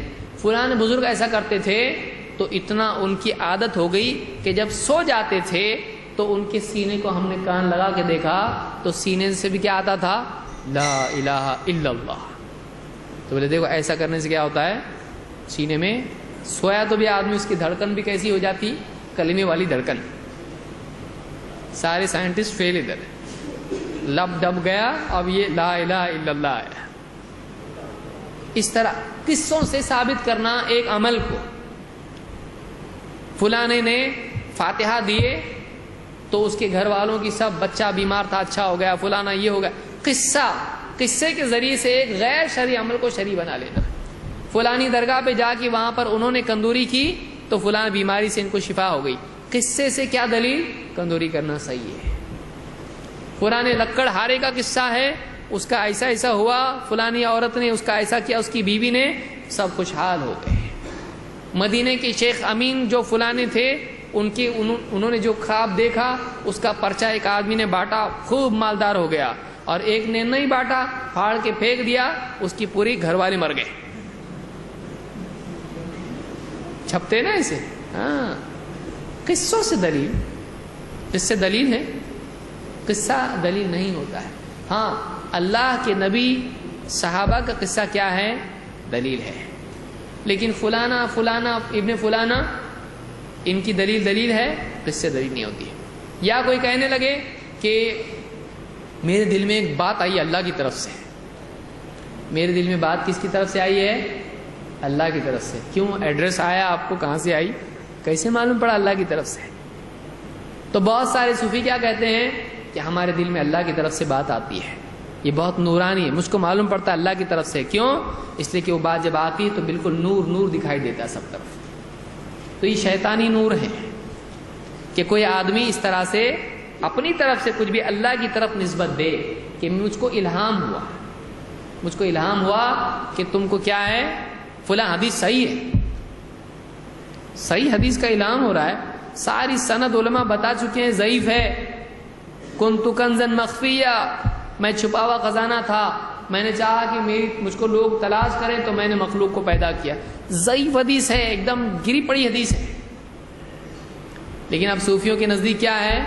اللہ کی کھوج ضروری ہے، اللہ کی تلاش جستجو ضروری ہے، لہذا کسی طرح سے اس کو صحیح ثابت کیا جائے. میں زمین و آسمان میں نہیں سماتا ہوں لیکن مومن کے دل میں سما جاتا ہوں. حدیث صحیح نہیں ہے لیکن چل جائے گی. کیوں؟ اس لیے کہ ان کی خرافات کے مطابق ہے. میرا دل کہتا ہے یہ حدیث صحیح ہے، چاہے ساری دنیا انکار کر دے، میرا دل کہتا ہے حدیث صحیح.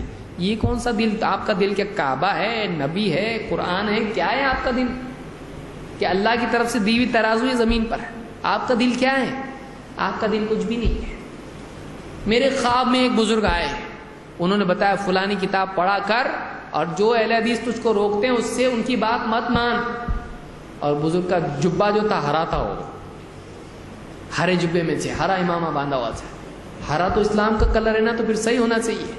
کہاں سے لایا یہ؟ ہرا ہو یا پیلا، لال ہو یا کالا، کوئی بھی بزرگ آ کے اگر اللہ اور اس کے رسول کی بات کے خلاف بولتا ہے وہ صحیح ہوگا نہیں. فلاں بزرگ خواب میں آئے، کہا کہ تو جمعرات کے دن فلاں درگاہ پہ جایا کر اور وہاں پر یہ بسکٹ کا پاکٹ چڑھایا کر.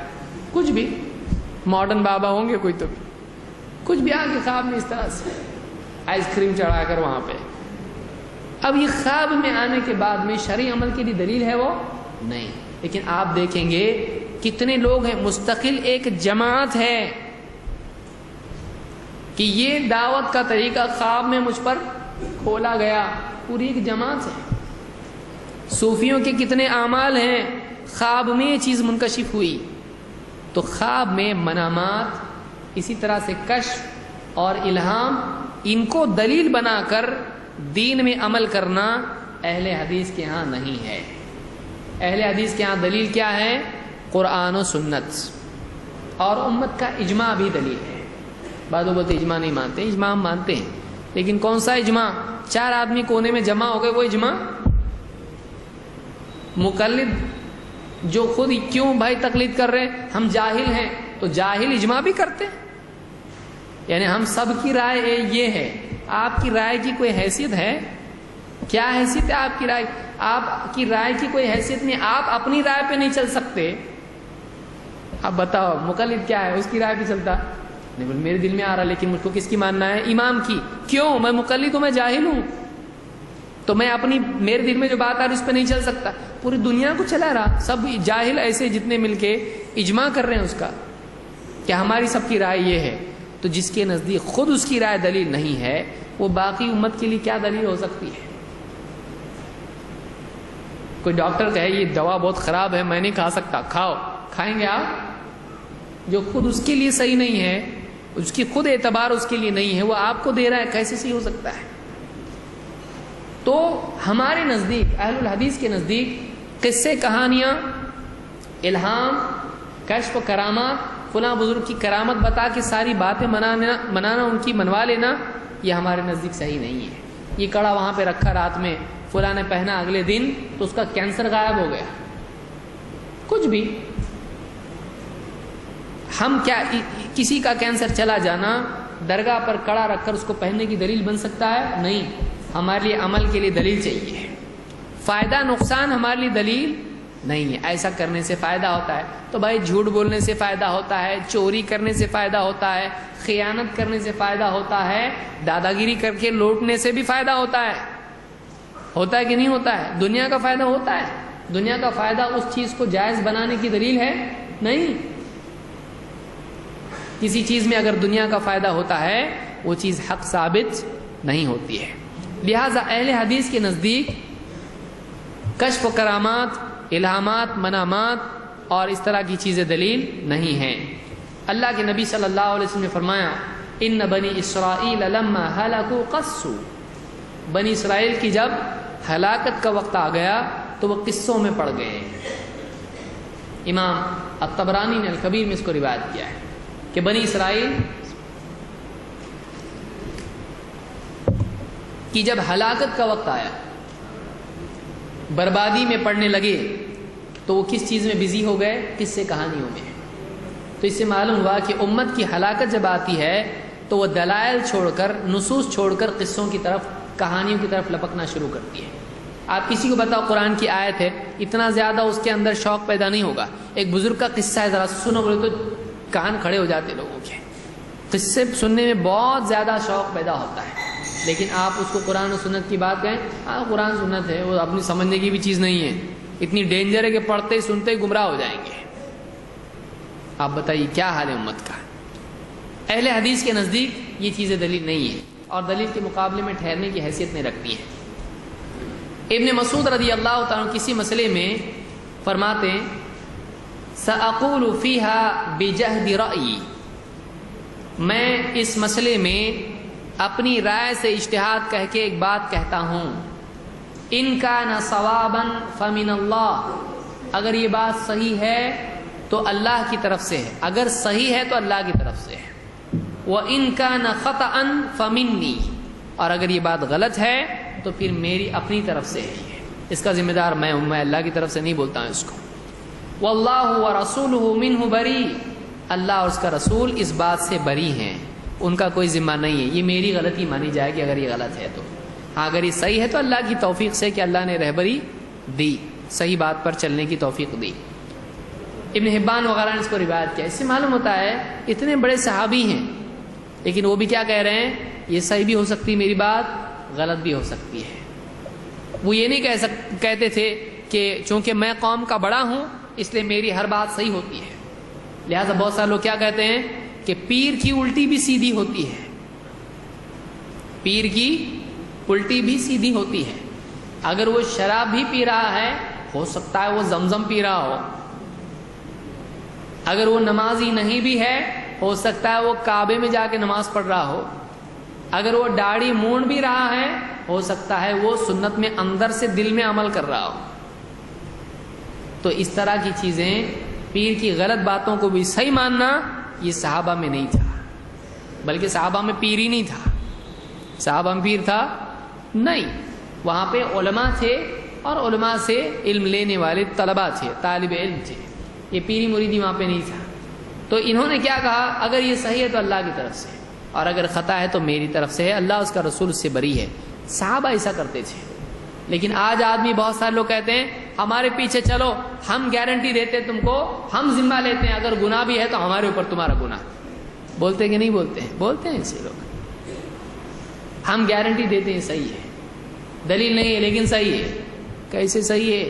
اس کے غلط ہونے کے لیے اتنا ہی کافی کہ دلیل نہیں ہے، اور کسی غلطی کی ضرورت ہے نہیں۔ تو یہاں پر یہ بات یاد رکھنے کی ہے کہ نصوص دلیل ہیں، کسی کا اجتہاد، کسی کی عقل، کسی کا خواب، کسی کا کشف و الہام دلیل نہیں ہے۔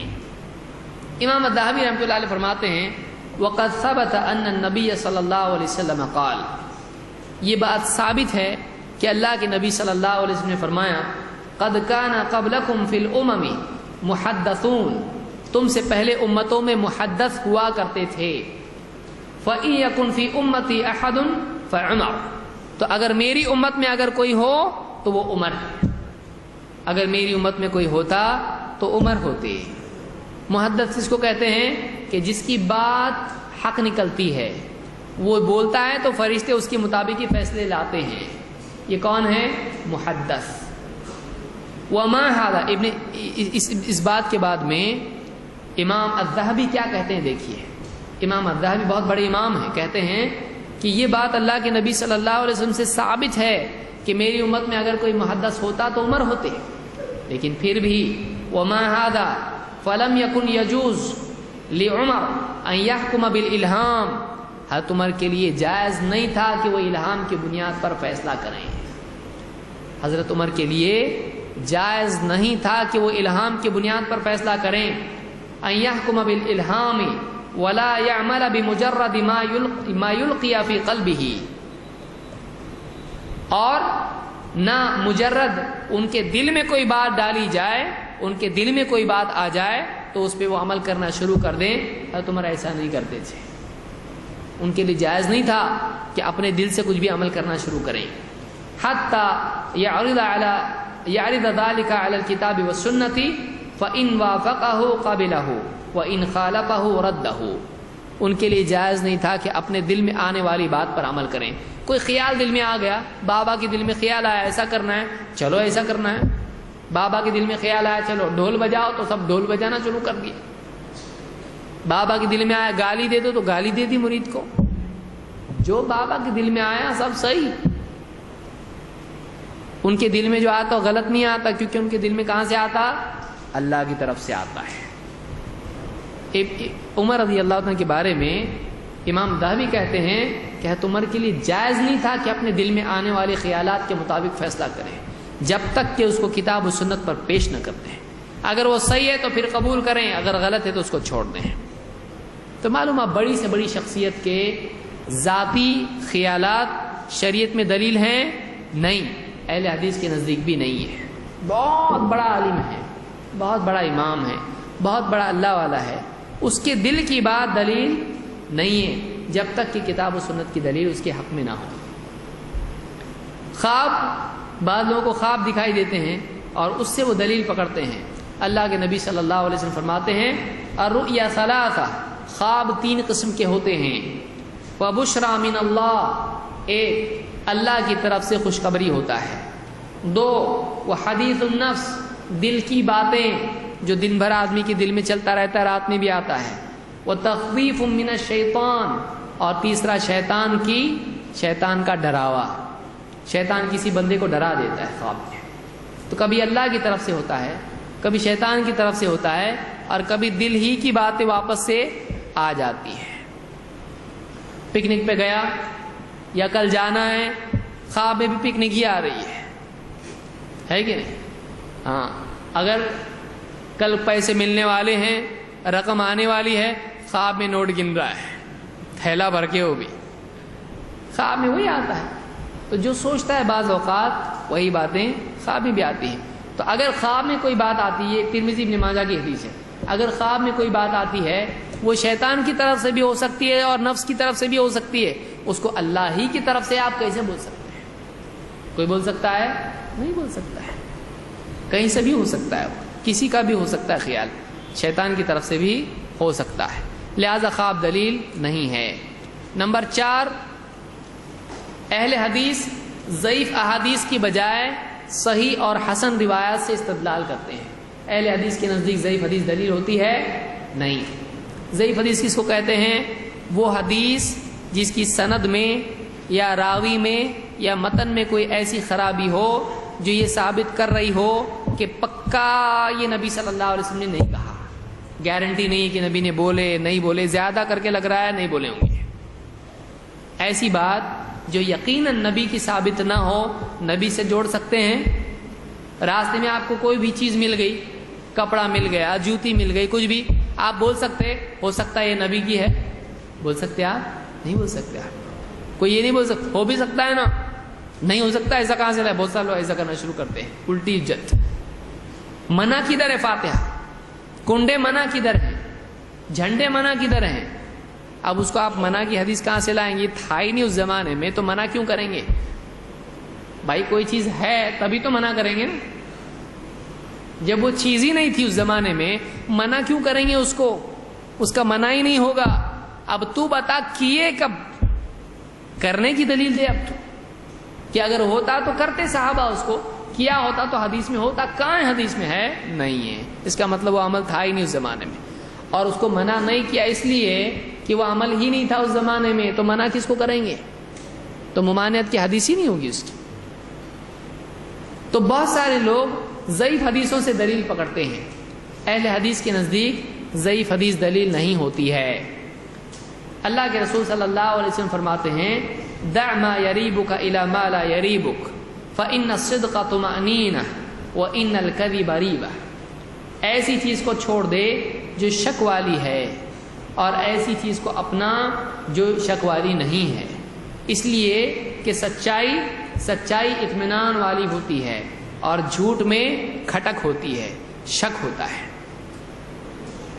تو ایک آدمی کو چاہیے کہ جب تک کہ پختگی کے ساتھ میں ثابت نہ ہو کہ یہ اللہ کے نبی صلی اللہ علیہ وسلم کی بات ہے، تب تک اس کو نبی کی بات نہ مانے. یہ تبھی ہوگا جب حدیث کی سند، اس کے متن اور اس کے راویوں کے بارے میں آدمی جائزہ لے لے، ورنہ آدمی اس کو فوراً نبی کی بات ہے نہیں کر سکتا ہے. اس کو امام احمد، ترمذی اور ابن حبان نے روایت کیا ہے.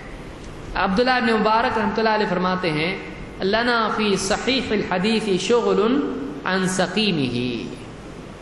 ہم کو صحیح حدیث میں ہی اتنے ہم بزی ہیں، صحیح حدیث میں مصروفیت ہم کو، ضعیف حدیث کے لیے ہمارے پاس وقت ہی نہیں ہے. ہم کو صحیح حدیث اتنی ہے کہ ضعیف حدیث کی ہم کو ضرورت نہیں ہے.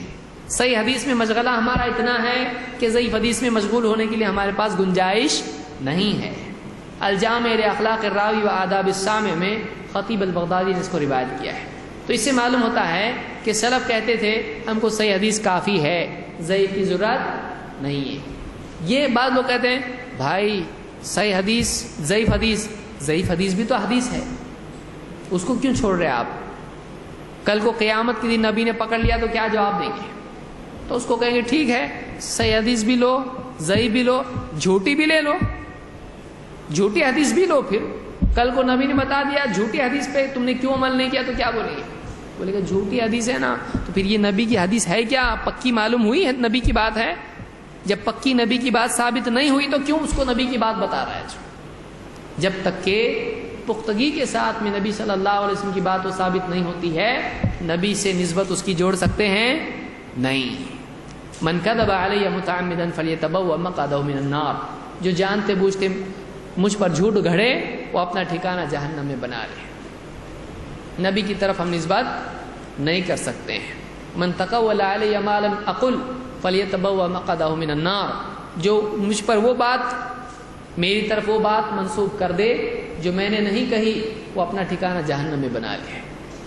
تو اہل حدیث کے نزدیک صحیح حدیثیں اور حسن حدیثیں دلیل ہیں، ضعیف حدیث دلیل نہیں ہے. ابن تیمیہ رحمۃ اللہ علیہ فرماتے ہیں ولا يجوز ان يعتمد في الشريعة على الاحاديث الضعيفة التي ليست صحيحة ولا حسنة. شریعت میں ضعیف حدیثوں پر اعتماد کرنا جائز نہیں ہے. ایسی حدیثیں جو نہ صحیح ہوں نہ حسن ہوں، یعنی شریعت میں ضعیف حدیث پر اعتماد کر سکتے ہیں؟ نہیں، عقیدے میں بھی نہیں اور احکام میں بھی نہیں. مجموع الفتاوی میں جلد 1 صفحہ 250 پر ابن تیمیہ نے بات کہی ہے.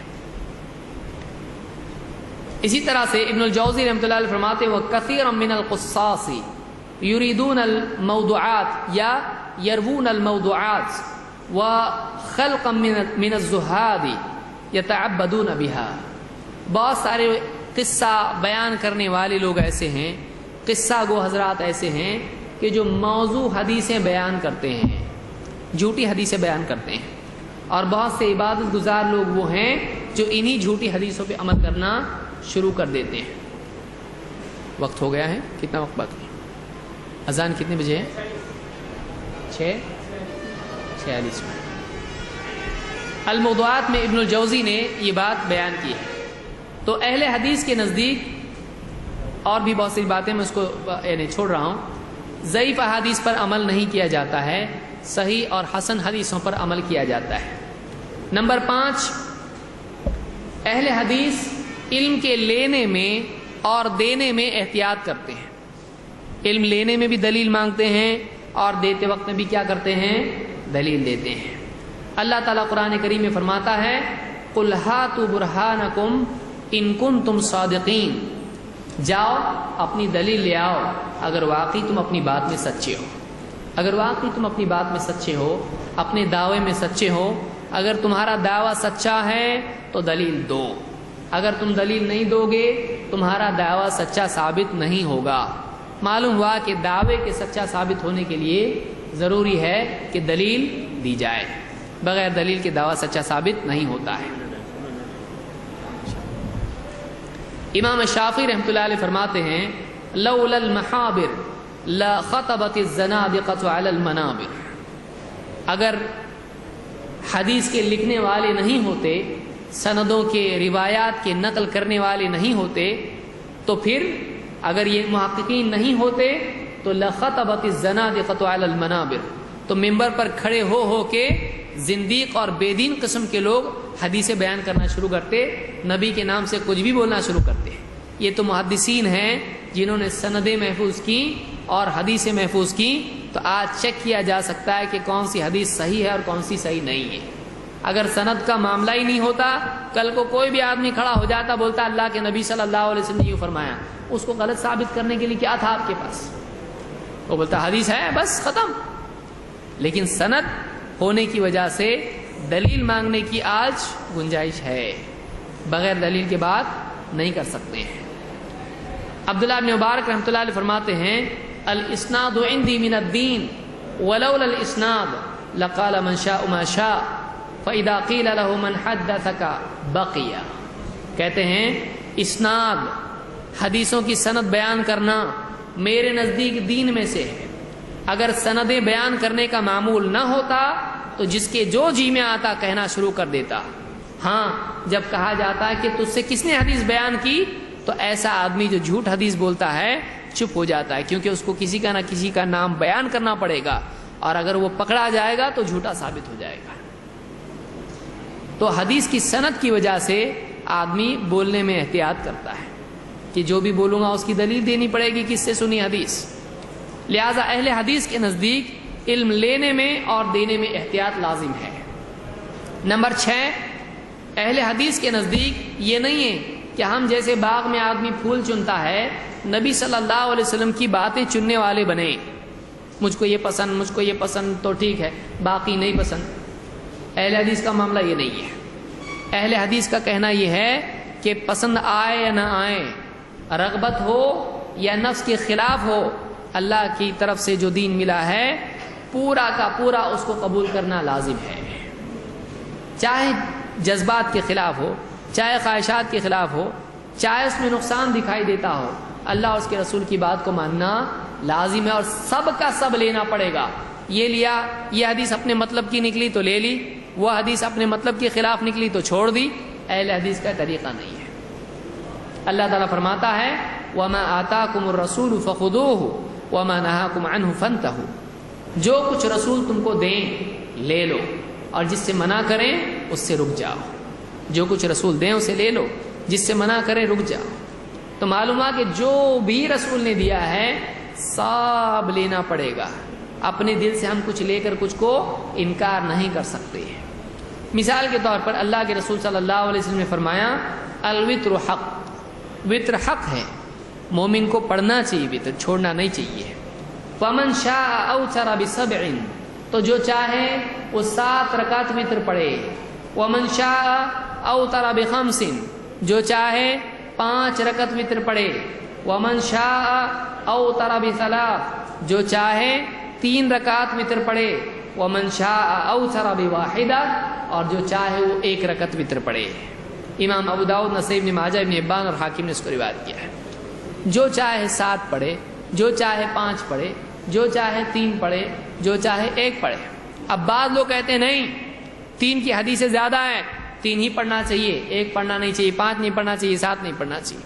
اہل حدیث ایسا کرتے نہیں۔ جب ہمارے نبی نے بتایا 7 بھی ہے، 5 بھی ہے، 3 بھی ہے، 1 بھی ہے، تو ہم کسی ایک کو لے کر باقی کو رد کر سکتے ہیں؟ نہیں۔ ہم کہتے جو چاہے 5 پڑھے، جو چاہے 7 پڑھے، جو چاہے 3 پڑھے، جو چاہے 1 پڑھے، سب چلتا ہے۔ جب نبی صلی اللہ علیہ وسلم نے سب کی گنجائش رکھی، ہم اس کو تنگ نہیں کر سکتے۔ جو نبی صلی اللہ علیہ وسلم نے دیا سب صحیح ہے۔ تو یہ اہل حدیث کا منہج ہے۔ اللہ کے نبی صلی اللہ علیہ وسلم نے فرمایا احب الادیان الی اللہ تعالی الحنیفیۃ السمحہ، اللہ کے نزدیک سب سے پسندیدہ دین کیا ہے؟ حنیفیت، جس میں سماحت ہے، حنیفیت جس میں توحید ہے، یکسو ہو کے اللہ کی عبادت کرنا ہے، اور سماحت السمحہ جس کے اندر کشادگی ہے، وسعت ہے، آسانیاں ہیں۔ تو یہ نہیں کہ زبردستی ہم لوگوں کے لیے حلال کو بھی حرام کر دیں۔ جس کو رسول نے حلال کیا ہے اس کو کوئی حرام کر سکتا ہے؟ نہیں۔ بعض لوگ کیا کہتے ہیں، دیکھیے رفع الیدین سنت ہے، صحیح ہے، لیکن وہ اپنے لیے منع ہے۔ کیوں؟ اس لیے کہ ہم حنفی ہیں، تو حنفی ہیں تو رفع الیدین نہیں کر سکتے۔ کیوں؟ حنفی ہیں۔ تو حنفی ہونے کی وجہ سے رفع الیدین کیا ہو گیا؟ سنت ہے کہ نہیں ہے؟ ہاں سنت ہے، کیونکہ نہیں یہ بولے گا تو کیا ہوگا؟ تو شافعی کیوں کرتے ہیں؟ وہ بھی نبی صلی اللہ علیہ وسلم کا طریقہ ہے، لیکن ہم لوگ نہیں کر سکتے۔ کیوں؟ اس لیے کہ ہم لوگ حنفی ہیں۔ تو آپ نبی کے طریقے کو امت پہ حرام کیسے کر سکتے؟